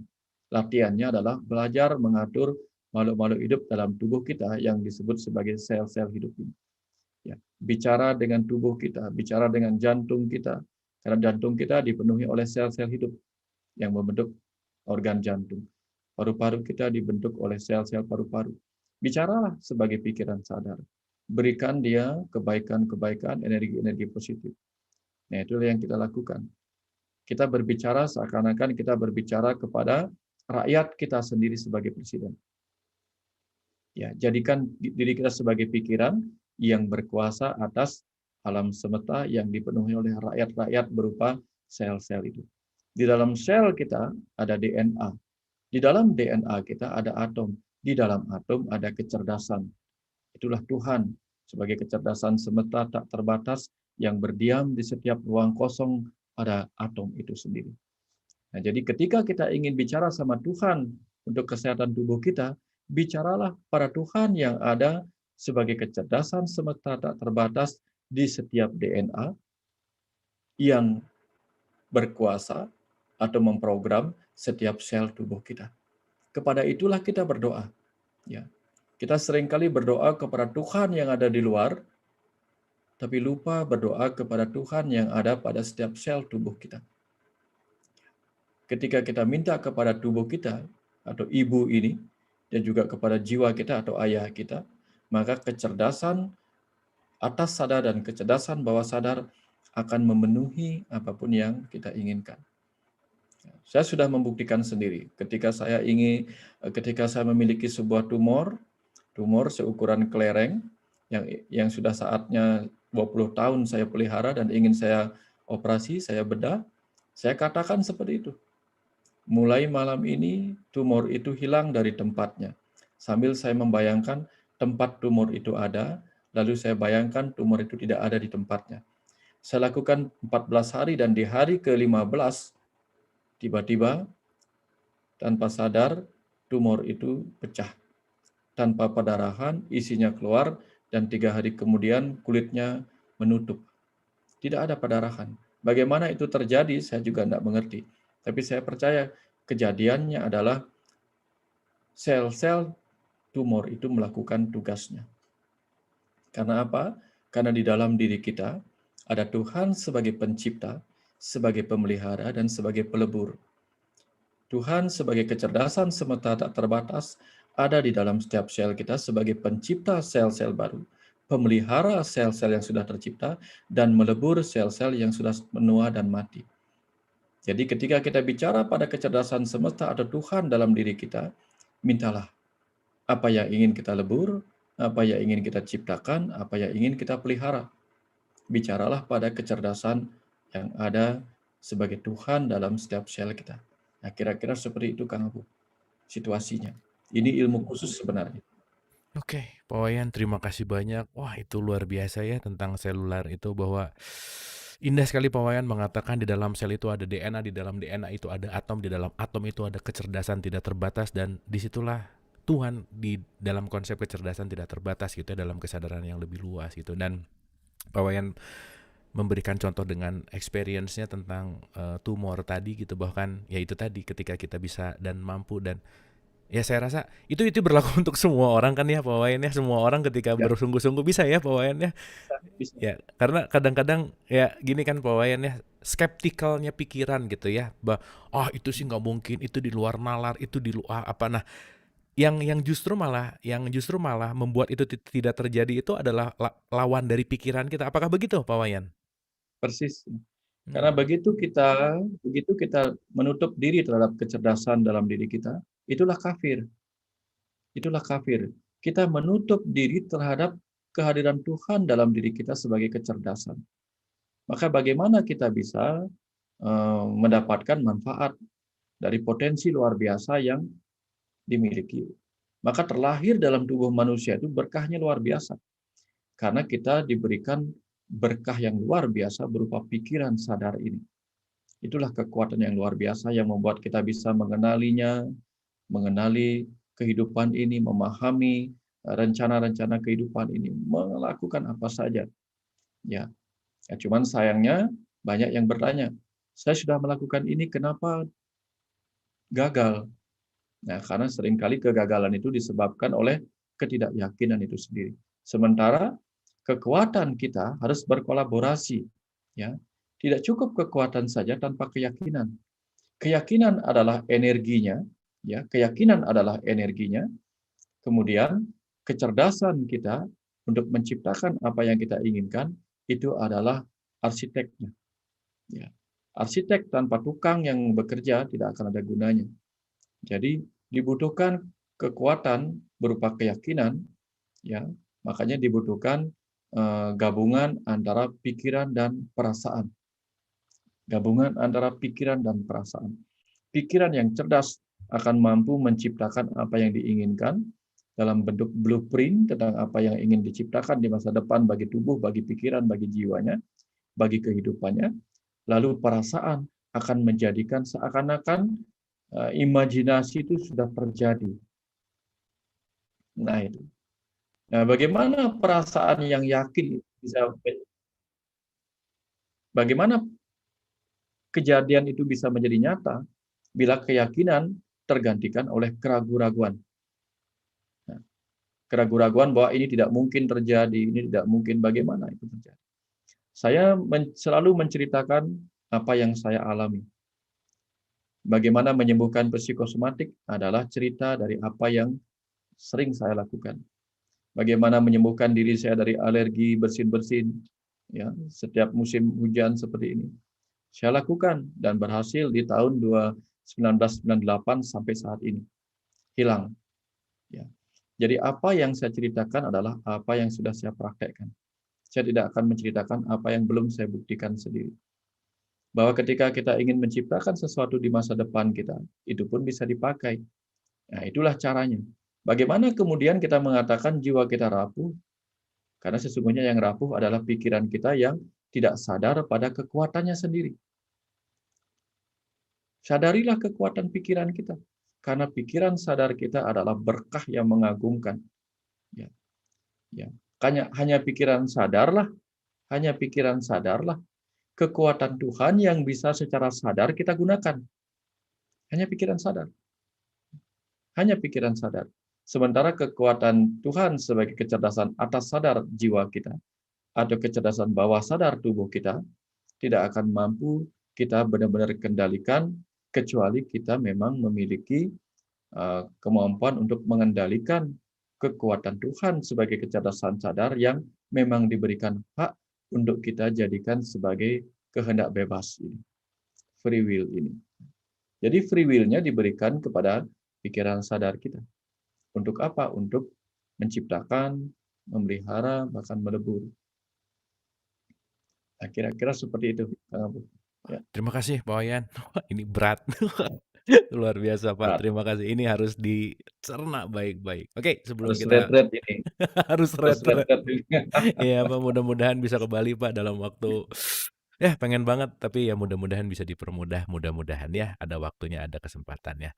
Ini menarik Pak, ada pertanyaan begini, apakah bisa dipraktekkan untuk diet misalkan, dengan mengubah ekspresi DNA menjadi tubuh yang lebih langsing kita misalkan? Ini ada pertanyaan dari Mas Inu nih, tentang pola makan, tentang, diet gitu. Bagaimana menurut Pak Wayan? Silakan. Bisa, bisa, bisa, bisa. Bisa, tentu saja bisa. Misalnya kita ingin diet, kita ingin membentuk tubuh kita seperti apa. Lalu buatlah gambaran, foto atau apa, foto tubuh kita yang berbentuk langsing. Ya, kalau sulit membayangkan itu, buatlah gambaran. Sekarang kan ada banyak cara mengedit foto yang membuat tubuh kita terlihat langsing, six pack dan sebagainya. Lalu kita buat. Setelah kita bisa membuat gambar itu, bayangkan itu terjadi. Bayangkan itu terjadi dan dengan sendirinya, ya, bayangkan kemudian yang kita biasanya dengan mudah merasa lapar di jam-jam sekian, bayangkan kita pada jam seperti itu, kita melihat makanan yang biasanya kita makan pada jam segitu, tidak membuat tertarik lagi, tetapi kita tenang-tenang saja. Ya, biasanya itu menyebabkan apa? Karena begitu kita merespon seperti itu, maka sel-sel lambung kita juga tidak akan memproduksi asam lambung yang membuat kita merasa kelaparan. Ya, dengan cara demikian, maka tubuh kita akan beradaptasi. Ketika dia menyadari bahwa kita tidak akan makan satu hari ini, ya, maka sel-sel lambung kita akan beradaptasi, sel-sel lain beradaptasi, sehingga dia akan membongkar cadangan-cadangan energi yang ada pada lemak pada tubuh kita. Nah, dengan demikian tentu kita akan menjadi lebih lama, lebih langsing. Seperti itu. Itu gampang sekali, sudah terbiasa. Tetapi harus dipenuhi dengan keyakinan. Tentu saja dengan usaha juga, ya, dengan usaha. Karena dibutuhkan doa dan usaha. Namun doanya sayangnya hanya kadang-kadang doa yang tidak benar-benar dia mengerti. Makanya menggunakan kekuatan doa itu adalah gunakan doa yang benar-benar kita mengerti. Mengerti apa yang kita inginkan perubahan terjadi pada tubuh kita, lakukan. Mata saya ini, Kang Abu, sehingga alis saya sampai begini, itu karena saya sempat kena fotofobia. Jadi saya tidak tahan dengan cahaya laptop, saya selalu sampai begini, tidak bisa tahan. Naik sepeda motor, kena cahaya matahari, saya selalu tidak kuat. Berbagai obat saya lakukan, tidak mempan. Akhirnya ya setiap malam sebelum tidur saya ingat lagi, kenapa saya tidak begini kan? Lalu saya bayangkan, mulai malam ini mata saya tahan terhadap cahaya matahari, terhadap setiap cahaya. Saya katakan demikian sambil bicara, sambil saya elus-elus mata saya, berterima kasih karena selama ini sudah membantu saya melihat keindahan dan sebagainya. Saya berikan vibrasi cinta kasih pada mata saya, lalu saya ajak dia, kamu akan baik-baik saja. Kamu akan baik-baik saja dan kita akan mampu menikmati cahaya matahari dan seterusnya. Apa yang terjadi, saya sudah tidak tahu kapan dia membaik, padahal dia sudah bertahun-tahun seperti itu. Bertahun-tahun. Dan saya tidak tahu kapan dia membaik, tahu-tahu sudah membaik saja. Jadi butuh berapa lama saya nggak ngerti juga. Tiba-tiba dia sudah membaik. Tiba-tiba saya siapkan obat, tetes mata itu, saya nggak membutuhkannya lagi. Nah, seperti itu Kang Abu. Seperti itu. Jadi kita menciptakan masa depan kita dengan apa yang disebut sebagai daya ajaib metafisik. Daya ajaib metafisik. Itu yang kita lakukan. Ini bukan sesuatu yang mistis, bukan. Ini hanya sesuatu yang biasa-biasa saja. Karena apa? Ini potensi yang dimiliki semua orang. Anda tidak perlu menjadi sakti, tidak perlu menjadi begini-begitu, tidak. Karena apa? Anda terlahir memang sebagai orang sakti. Karena pikiran sadar kita adalah pikiran yang sakti. Hanya saja pikiran sakti ini lebih banyak memuja setan. Setan itu apa? Ketakutan, kebencian, kemarahan. Itu yang kita puja sehingga datanglah dalam kehidupan kita kegelapan demi kegelapan. Karena setan sukanya di tempat-tempat yang gelap. Pujalah Oke. malaikat. Pujalah malaikat. Yaitu terang, cahaya terang. Kira-kira demikian kamu. Baik, Pak Wayan. Wah, terima kasih nih. Setan tuh suka di tempat yang gelap-gelap ya. Yang nggak kelihatan, yang gelap-gelap, hati-hati nih. Oke. Terima kasih Pak Wayan, luar biasa. Boleh tepuk tangan dulu dong buat Pak Wayan ya. Malam hari ini gimana ya, rasanya susah deh, nano-nano. Oke, kini tiba saatnya untuk kita berdialog untuk sama-sama. Kalau ada yang mau apresiasi, mau tanya, boleh lewat chat di Zoom atau raise hand. Ini udah ada yang raise hand beberapa, dan di YouTube juga silahkan kalau ada yang mau ditanyakan sama Pak Wayan, silahkan tulis di chatnya. So, kita ke Mas Aryo. Silakan Mas Aryo. Suara saya aman ya? Aman Mas Aryo, silakan. Ya, jadi kalau diizinkan saya ingin mengajukan 2 pertanyaan. Ya, silakan. Untuk yang pertanyaan pertama, jadi ini kondisinya adalah orang yang tidak sadar atau belum sadar bahwa dia sedang stres. Jadi dia merasa hidupnya baik-baik saja, tapi sebenarnya dia stres dalam hati, tapi dia tidak merasa gitu stres. Sehingga memengaruhi sikap hidupnya. Dia merasa ada sesuatu yang salah, tapi dia tidak tahu kenapa dan apa gitu. Jadi untuk orang yang seperti itu, yang tidak sadar atau belum sadar bahwa dia sedang stres, langkah praktis apa yang bisa mulai dilakukan supaya bisa beradaptasi dengan situasi? Itu pertanyaan pertama. Nah, untuk pertanyaan kedua, tadi kan disebutkan tentang retreat ya. Tapi bagaimana dengan orang yang merasa hidupnya tuh terlalu berat, terlalu penuh masalah, dan tak kuasa untuk melepaskan diri dari tuntutan kondisi. Bahkan untuk sekedar relaksasi atau retreat saja merasa berat, sangat berat. Nah, itu gimana itu? Itu saja pertanyaan saya. Oke, terima kasih Mas Aryo. Iya, terima kasih Mas. Yang pertama, mungkin saja dia sedang ada di fase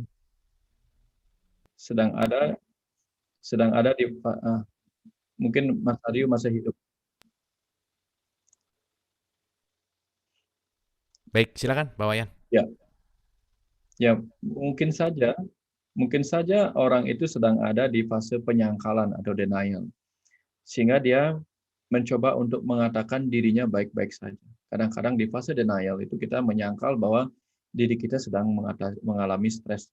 Bahwa kita merasa mampu untuk mengatasi stres itu sehingga tidak mengalami distres. Namun orang luar akan menangkap bahasa-bahasa tubuh kita, ya, sifat-sifat kita, sikap-sikap kehidupan kita, sebagai orang yang sedang mengalami ketidakmampuan untuk mengatasi stres itu. Tentu saja kalau kita ingin menolong orang seperti ini secara sadar, akan ada kesulitan, akan terjadi kesulitan. Karena bagaimana mungkin kita menolong secara sadar orang yang menyadari dirinya tidak ada apa-apa, tidak ada masalah. Ya, ini yang paling sulit. Ya, jadi orang yang biasanya mudah diperbaiki atau diajak menemukan hal-hal yang baik dalam dirinya adalah ketika dia secara sadar menerima bahwa dirinya sedang bermasalah lalu mencari jalan keluar.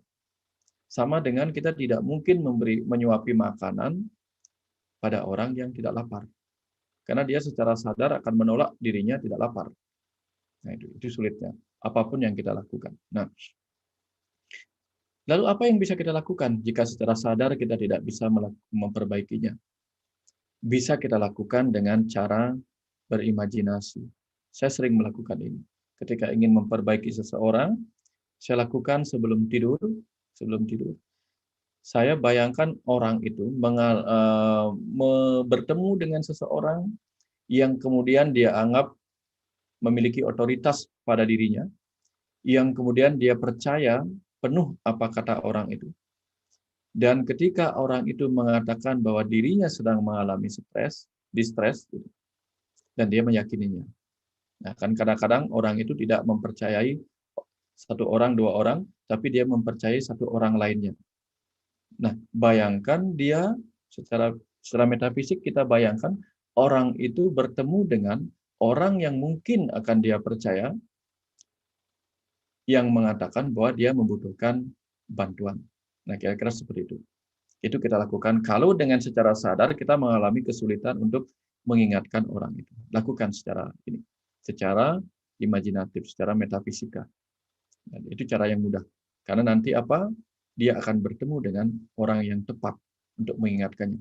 Karena kalau kita mungkin tidak akan ada gunanya mengingatkan itu.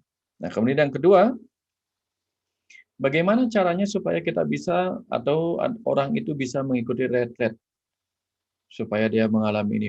Ketika dia sendiri sudah memblocking, ya, menyangkal, memblocking, memiliki mental blocking bahwa saya tidak mungkin diperbaiki, saya tidak mungkin diperbaiki, saya tidak mungkin diperbaiki. Seperti itu kira-kira.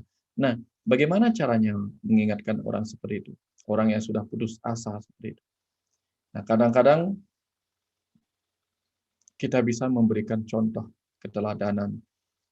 Misalnya, ketika saya dulu sering bertemu dengan orang yang mengatakan dirinya tidak sanggup, saya selalu berikan contoh-contoh bahwa ada orang yang lebih parah dari dia, yang mampu mengatasi apa yang sedang dia hadapi. Dan bukti-bukti itu kadang-kadang menguatkan keyakinannya, menguatkan keinginannya untuk membangun harapan baru. Ya, itu yang dibutuhkan. Pancingan-pancingan seperti itu dibutuhkan. Namun memang tidak selalu mudah bagi orang-orang tertentu untuk menemukan kunci membuka hati orang. Ya, karena kadang-kadang dibutuhkan satu kata, dua kata yang tepat, dan itu selalu beda-beda pada diri tiap orang. Ya, karena ketika pikiran sadarnya tertutup, kita bisa mengubahnya dengan kata-kata yang dibangun dari pikiran bawah sadar, yaitu kecerdasan jiwa kita. Ya, baru dia akan tersentak dan terbangun. Saya sering menemukan orang demikian. Berkali-kali dikasih tahu tidak mampu, tetapi begitu dia ketemu sesuatu yang klik, kata-kata yang klik, di situ dia membuka hati, membuka pikirannya untuk meyakini bahwa ada hal yang bisa dia kerjakan untuk mengatasi masalah kehidupannya. Nah, kira-kira seperti itu. Baik, terima kasih Pak Wayan, terima kasih, sangat jelas sekali, dalam sekali. Ya, saya rasa ini menjawab sekali pertanyaannya Mas Aryo. Oke, berikutnya kita ke Ibu Yulia. Silakan Ibu Yulia. Hatur nuhun, Kang Abu. Mangga Ibu, silakan. Selamat malam, Pak Wayan. Hmm. Suara saya Mas? Jelas, aman, silakan. Pak Wayan, apa yang dimaksud dengan pasangan jiwa?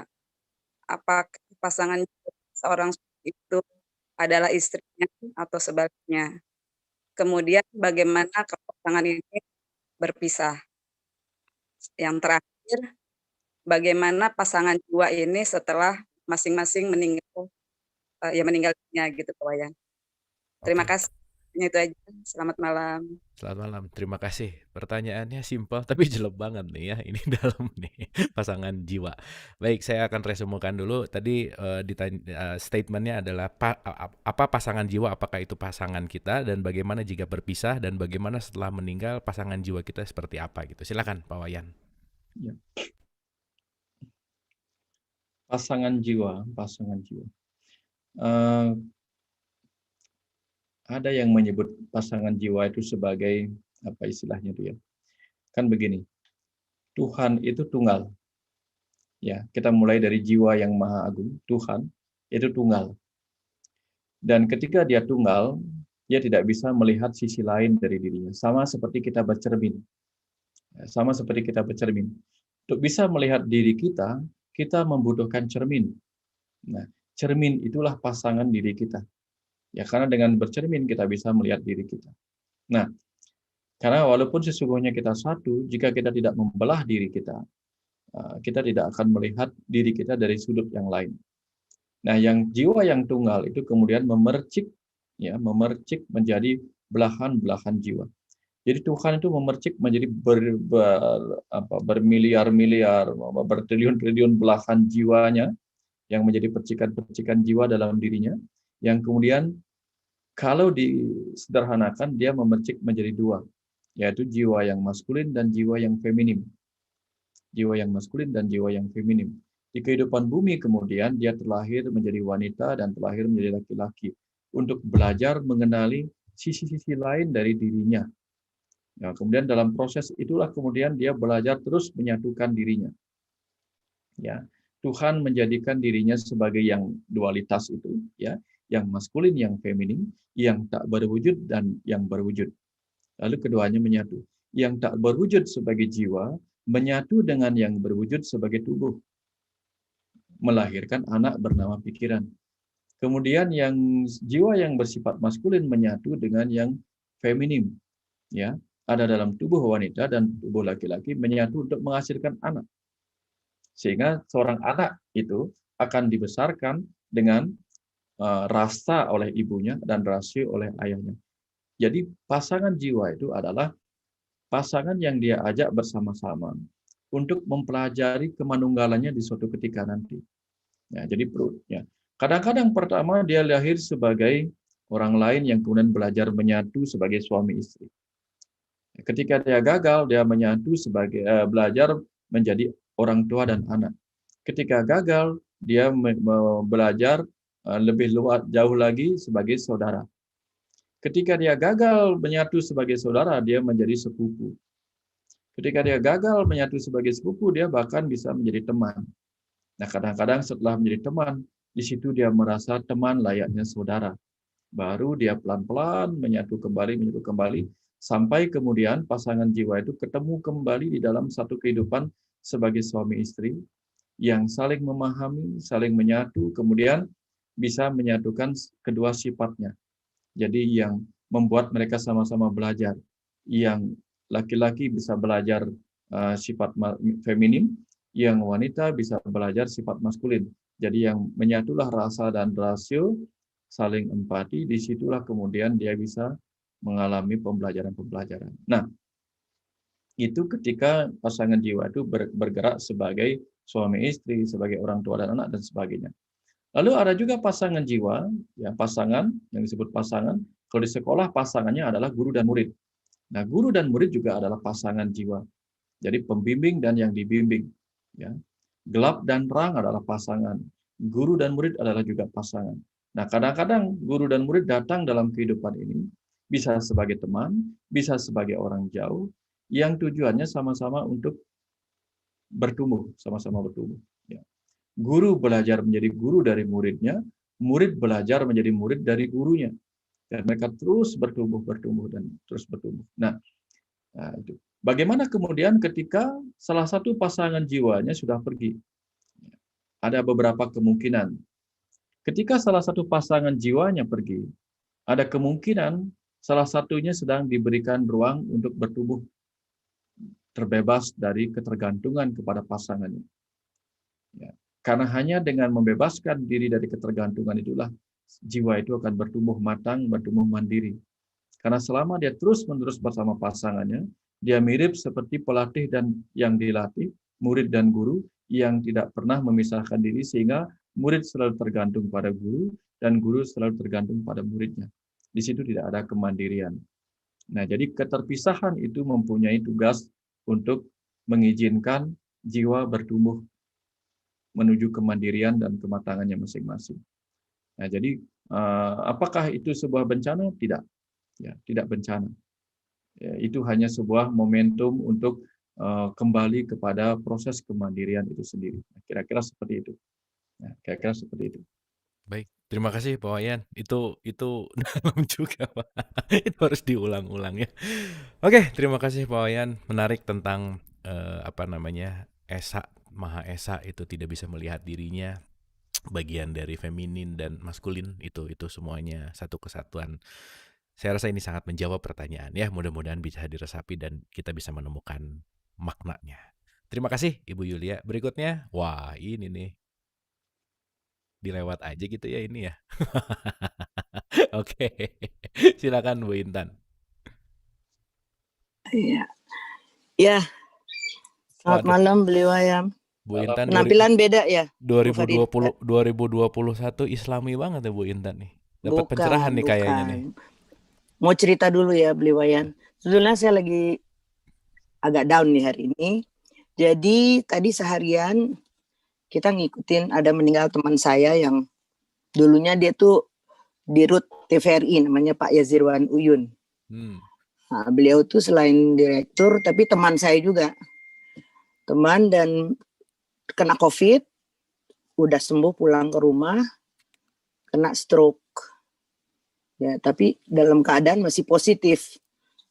Agak bandel sih dia pulang masih positif tapi boleh isolasi mandiri. Anyway, saya cuma mau cerita, akhirnya dia stroke terus dioperasi meninggal tadi pagi.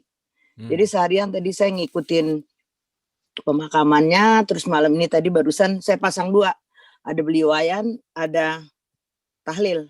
Jadi dua-duanya. Jadi nggak sempet saya buka-buka ini. Di dua. Sekarang udah selesai tadi. Tapi ketika saya Beli Wayan, saya pakai headphone.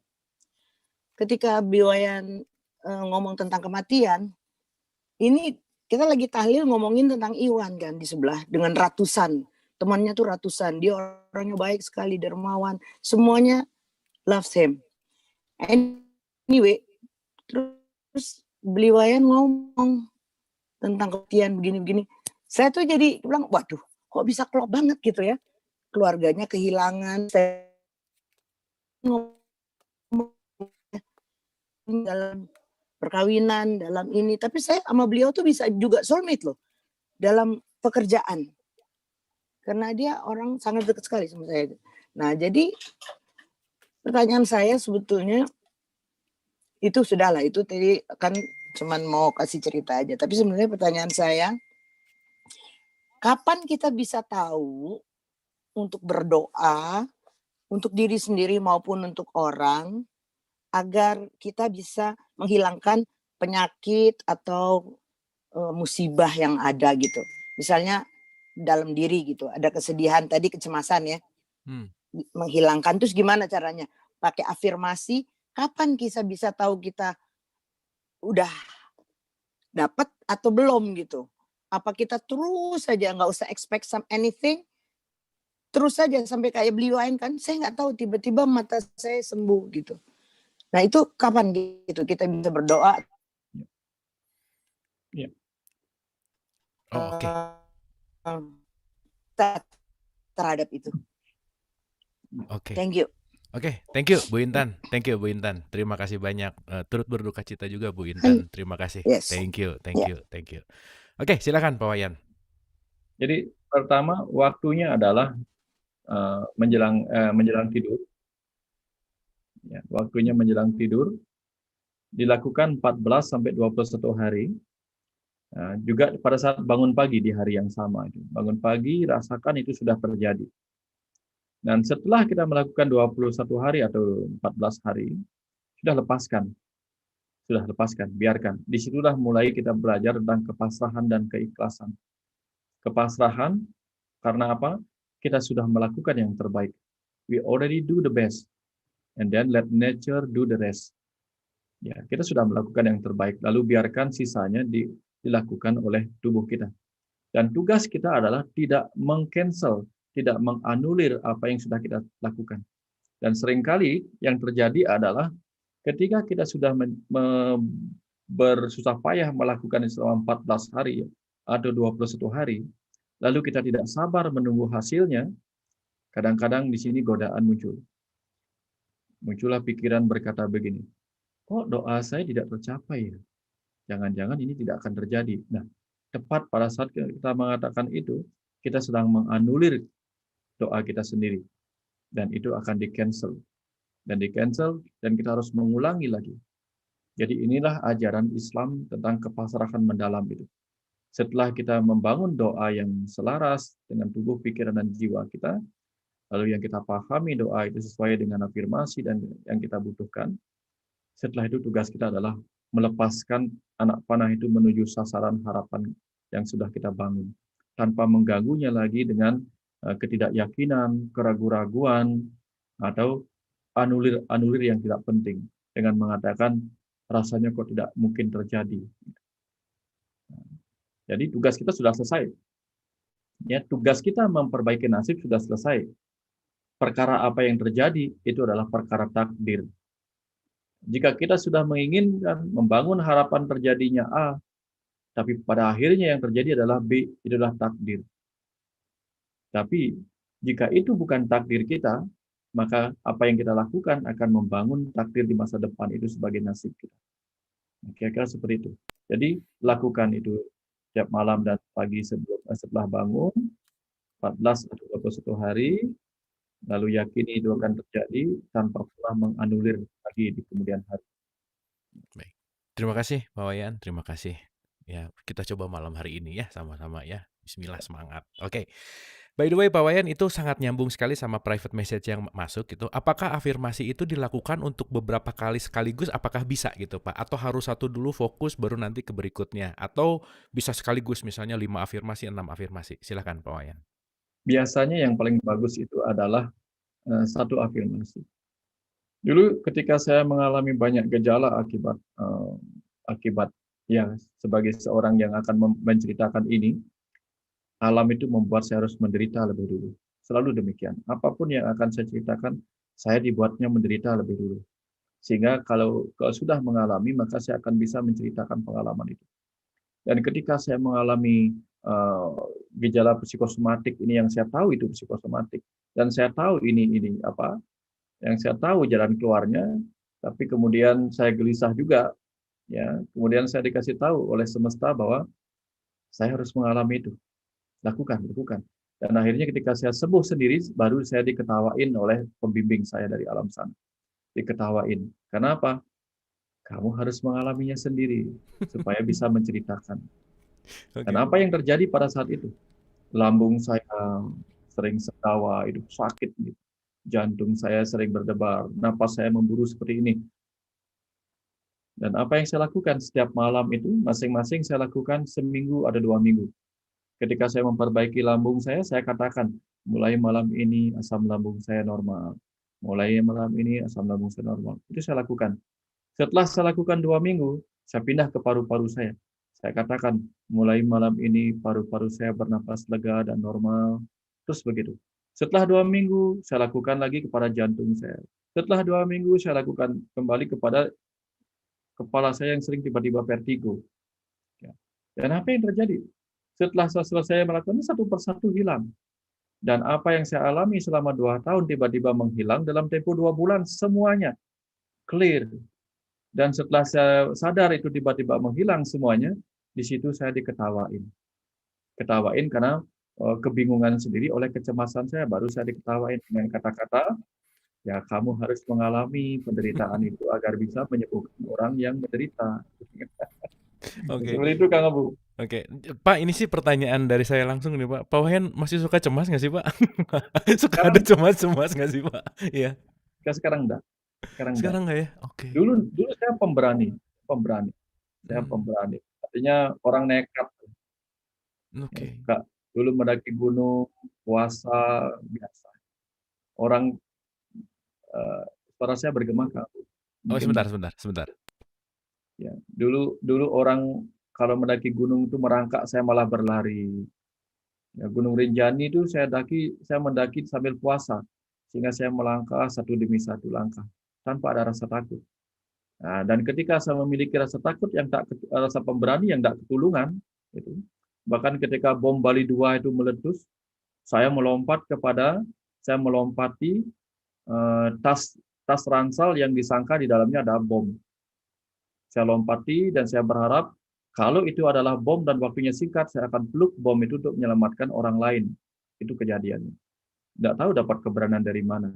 Dan setelah saya diberikan pengalaman tentang keberanian, di situ saya diajarkan tentang ketakutan. Karena saya harus melewati segala dualitas itu. Nah, disitulah saya bingung. Kenapa saya yang sudah menulis buku spiritual, itu tahun 2000 berapa itu, menulis buku spiritual dan tidak ada rasa takutnya, tiba-tiba diberikan pengalaman rasa cemas. Akhirnya ternyata itu adalah pengalaman yang harus saya lewati supaya saya bisa belajar menggunakan kekuatan itu untuk menyembuhkan diri sendiri, lalu mengajarkannya kepada orang lain. Jika saya tidak melakukan itu, tidak mengalami itu, bagaimana saya mengajarkan? Nah, itu pesan semestanya waktu itu. Ketika saya mengalami itu, saya hanya diketawain. Saya kenapa ini dibilang, kamu tidak apa-apa, jalani aja. Wah, saya gelisah waktu itu, kenapa? Tapi saya memang melawan. Ketika saya merasa, oh jangan-jangan ini akan membuat saya mati, enggak apa-apa, mati pun enggak apa-apa. Saya lawan. Nah, itulah yang menyembuhkan saya. Keberanian saya untuk melawan rasa takut, itulah yang menyembuhkan saya. Dan menggunakan imajinatif metafisika itu. Nah, akhirnya baru saya setelah menyelesaikan itu, tiba-tiba saya diundang untuk ngisi acara di mana ada setiap bulan itu ratusan orang dengan pengalaman yang sama. Di situ saya sadar, kalau saya tidak pernah mengalaminya, bagaimana mungkin orang akan mendengarkan apa yang saya omongin. Ya, kira-kira seperti itu, Kang Bu.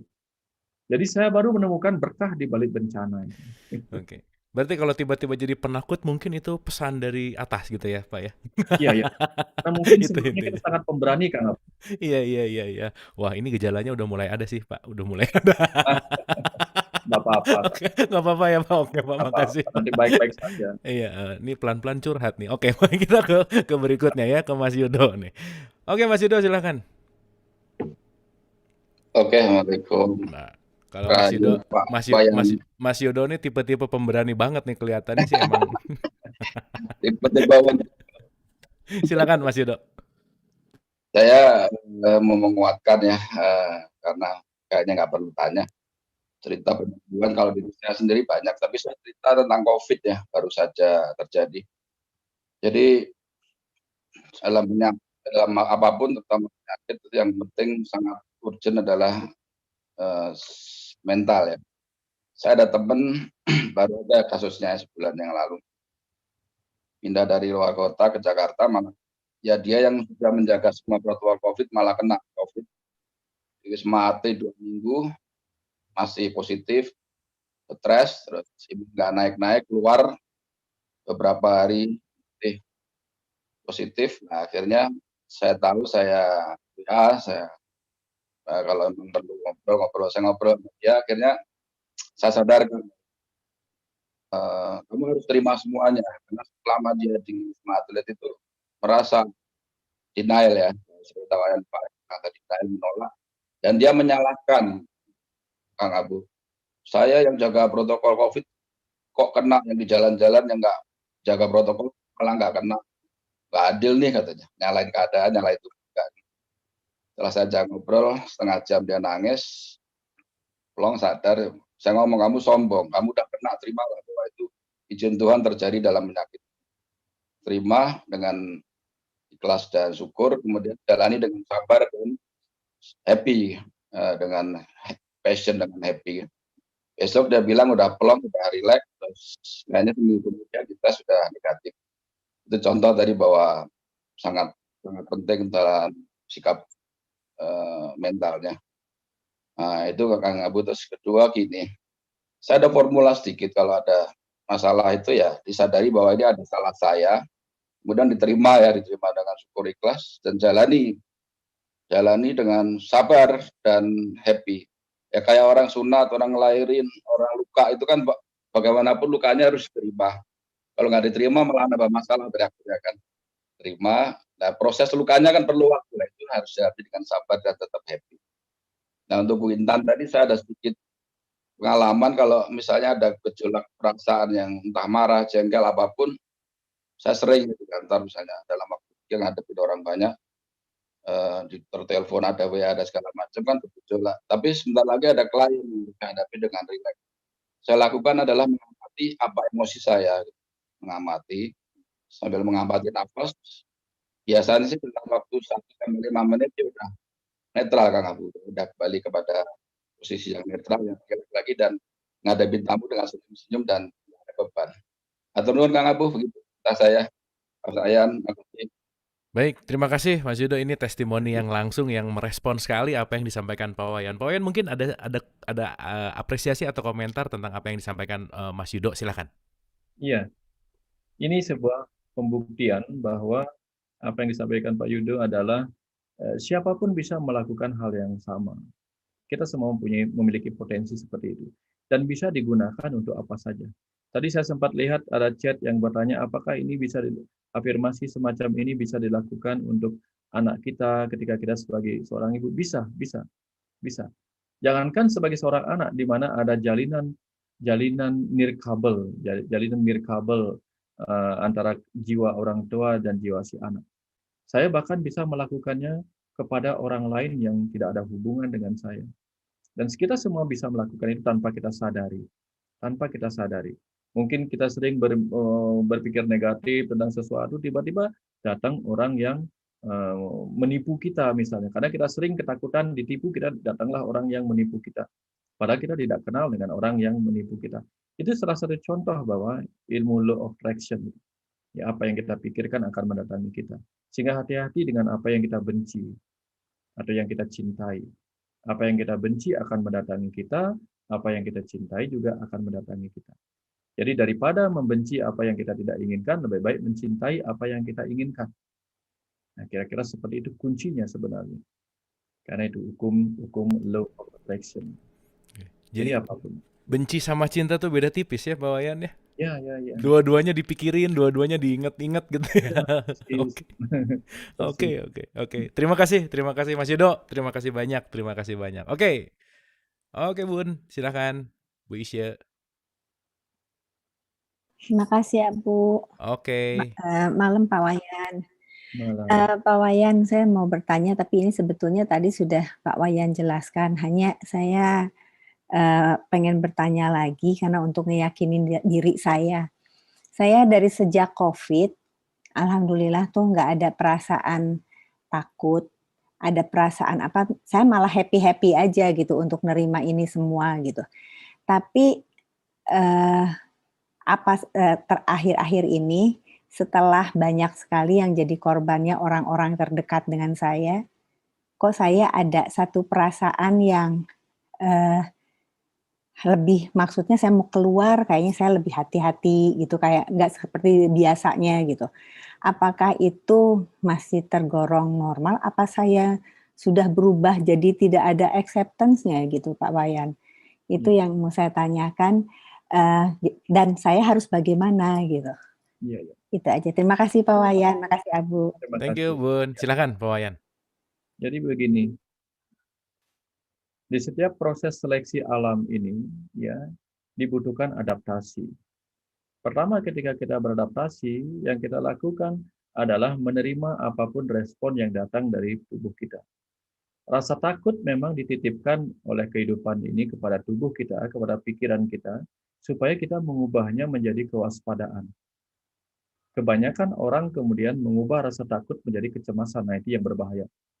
Tapi ketika rasa takut diubah menjadi kewaspadaan, maka dia akan menjadi orang yang berhati-hati terhadap hal-hal yang mungkin menimbulkan efek buruk terhadap kehidupannya. Itu. Jadi ketika Bu Yudis mulai merasa ada sedikit kekhawatiran dan sebagainya, tidak apa-apa. Ya, sepanjang itu tidak mengganggu sekali sampai tidak bisa tidur dan sebagainya, Ya, gunakan itu sebagai motivasi untuk tetap mewaspadai keadaan yang mungkin bisa terjadi. Ya. Nah, kebanyakan kita beberapa orang itu masih di fase menyangkal, di fase denial bahwa ini adalah sebuah kenyataan, bahwa ini adalah pandemi, ini adalah sesuatu yang memang akan selalu terjadi. Ya, di kehidupan ini ada banyak sekali virus-virus, bakteri-bakteri. Ya, kapan seluruh dunia menolaknya, maka di sana akan terjadi pandemi. Pandemi kenapa? Karena seluruh tubuhnya menolak. Ya. Ketika seluruh tubuh orang menolak debu, maka debu itu akan menjadi pandemi. Ya, semua orang akan alergi oleh debu dan sebagainya. Tapi kita hanya sedikit orang yang alergi terhadap debu karena hanya sedikit yang menolak debu masuk ke dalam hidupnya. Nah, suatu ketika nanti kalau kita sudah semuanya mengalami adaptasi, itu yang kemungkinan disebut herd immunity. Jadi kita sudah bisa menerima dan bisa hidup bersama dengan keadaan itu seperti kita hidup bersama dengan sejumlah bakteri yang ada dalam tubuh kita tanpa ada reaksi. Nah, namun apa yang dilakukan di awal tadi dengan bergembira dan sebagainya untuk meningkatkan sistem imun itu bagus, itu memperkuat, tapi tetap saja dibutuhkan kewaspadaan untuk berhati-hati dan menghindari risiko-risiko yang akan memapar kita terhadap kemungkinan itu. Itu bagus sekali. Ya, tapi tetap jangan sampai itu menjadi kecemasan dan ketakutan yang berlebihan. Karena yang seperti tadi, apa yang kita takuti akan mendatangi kita. Karena apa? Kita akan dibayangi oleh ketakutan itu sendiri. Ketika dibayangi, maka bayang-bayang itu tentu saja menempel dan mendekat kepada kita. Ya, seperti itu. Oke, terima kasih Pak Wayan, luar biasa ya malam hari ini. Boleh tepuk tangan buat Pak Wayan, teman-teman, Ibu dan Bapak. Banyak yang terbuka ya, saya rasa luar biasa, banyak sesuatu hal yang hadir dan tumbuh di dalam diri kita. Dan Pak Wayan, kini mungkin tiba saatnya untuk mendengarkan aliran semesta yang akan disampaikan. Silakan Pak Wayan. Ya. Seperti cerita di awal tadi bahwa jiwa kita, ya, kita sebagai jiwa, ya, adalah ayah bagi tubuh ini. Tubuh ini adalah ibu, dan pikiran kita adalah anak yang kita rawat di kehidupan ini. Namun sayangnya pikiran ini jarang-jarang sekali mendengarkan bisikan-bisikan dari sang jiwa. Lebih banyak pikiran kita mendengarkan bisikan-bisikan dari sang ego. Sehingga izinkan malam ini pikiran kita sebagai anak mendengarkan apa yang ingin disampaikan oleh diri kita sebagai jiwa, agar kita bisa mencapai kesadaran jiwa, ya, tidak lagi ada di kesadaran pikiran.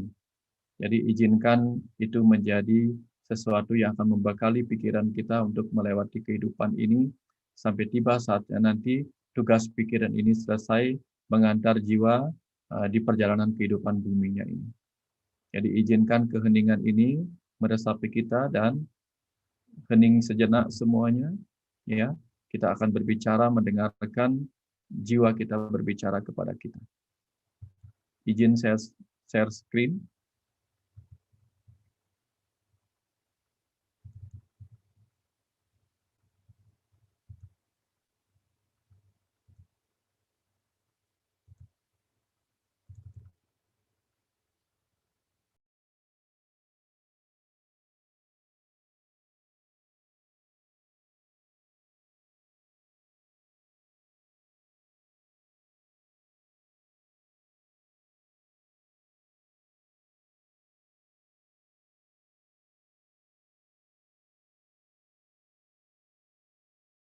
Jiwa yang sedang berdiam dalam tubuh. Aku adalah ayah, dan tubuh itu adalah ibumu. Kau sendiri adalah anak, karena kau terlahir dari penyatuanku dengan tubuh itu sebagai ibumu. Dengarlah ini, aku bicara sebagai ayah, sebagai penguasa atas kerajaan tubuh di mana kau berada di dalamnya sebagai pangeran. Telah lama aku hanya mendengar keluhan-keluhanmu teriakan kesedihan dan kemarahan, atau jeritan kecemasanmu dalam menjalani kehidupan ini. Namun, aku hanya diam. Sebab kata-kataku selalu tak sempat kau dengar. Di tengah riuh kegelisahan dan kegundahanmu sendiri, anak. Engkau lebih banyak mendengar bisikan-bisikan dari kegelapan reaksi egomu, hingga suaraku yang berbisik dari keheningan hati nurani tak pernah lagi kau dengarkan, anak. Kini, dengarlah aku bicara dari kedalaman batinmu. Heninglah sejenak, agar bisa kau cerna aliran kata-kataku ini.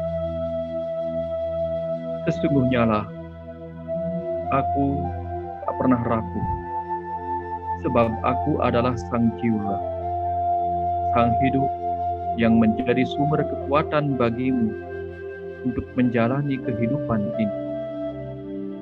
Namun, kerapuhanmu sendirilah yang terjebak oleh segala kecemasan, kemarahan, kebencian, kedengkian, dan putusasaan, membuat tubuhmu menjadi kendaraan yang kehilangan kekuatannya. Kerapuhanmu membuat tubuh ini tak lagi mampu menjadi rumah yang nyaman dan menenangkan bagi dirimu, bahkan bagi orang-orang lain kehidupan ini. Kau terus meminta kekuatan dariku, namun kau juga terus-menerus menanam benih kecemasan, kemarahan, kebencian, dan energi negatif yang melemahkan tubuh dirimu sendiri. Kau kini memetik apa yang telah dalam tubuhmu.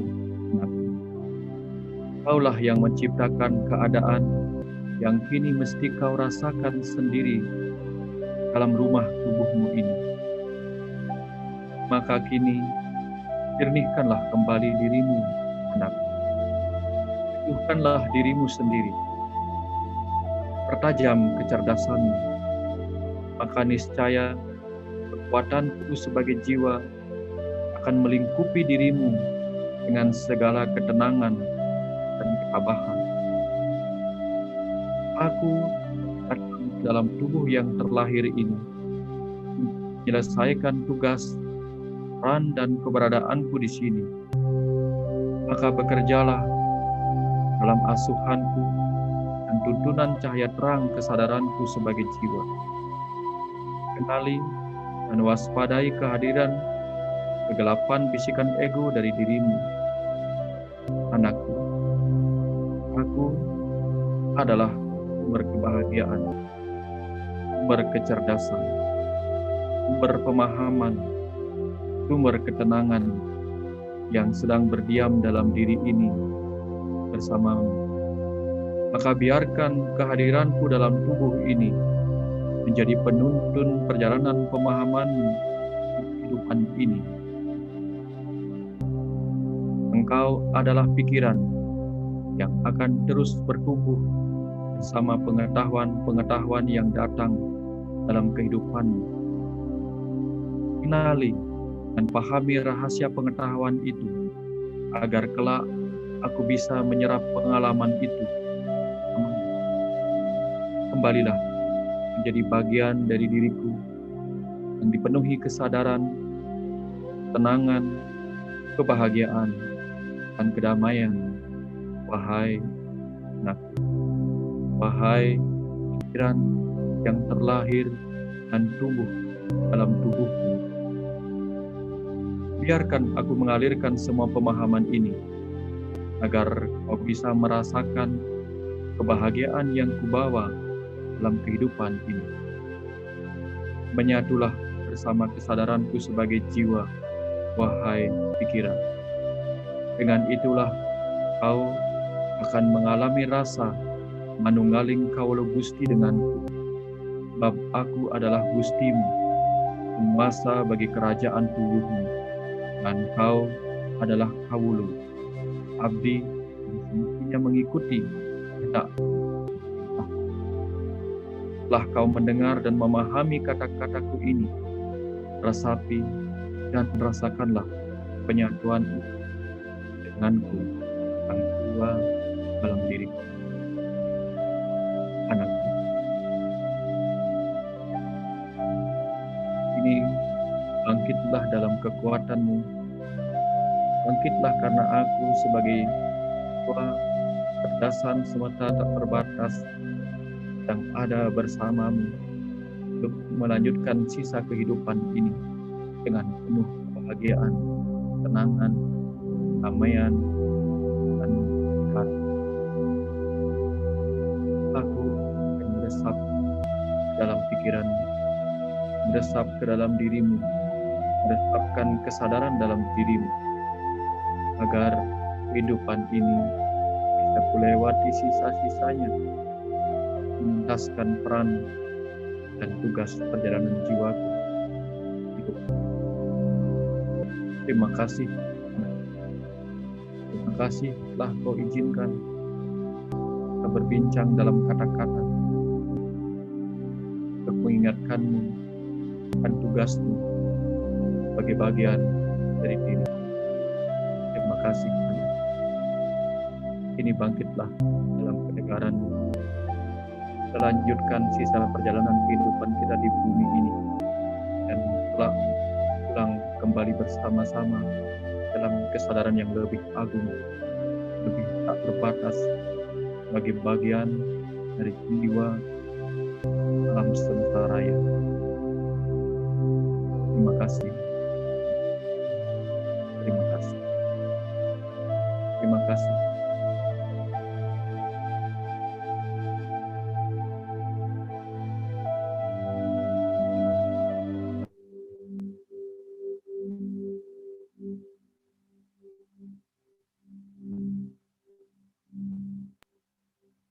Terima kasih Pak Wayan, rasanya tidak ingin berhenti, rasanya ingin selalu hanyut, rasanya ingin selalu melebur, luar biasa. Hantaran aliran semesta barusan senantiasa membawa jiwa kita lebih baik, yang rapuh menjadi kuat, dan selalu senantiasa meniti ke dalam. Terima kasih Pak Wayan, terima kasih dan terima kasih. Kita tunggu lagi kehadiran Pak Wayan segera di Dialog Positif. Baik teman-teman, Ibu dan Bapak yang dirahmati oleh Allah, luar biasa ya malam hari ini. Wah, malam hari ini meleleh kita semua ya. Malam hari ini kita menemukan kekuatan. Malam hari ini kita jadi pede gitu ya. Jadi gimana ya? Udah ada kekuatan yang timbul di dalam hati kita. Terima kasih atas kebersamaannya. Insan itu adalah rahasiaku dan akulah rahasianya. Wabillahi taufiq wal hidayah. Assalamualaikum warahmatullahi wabarakatuh.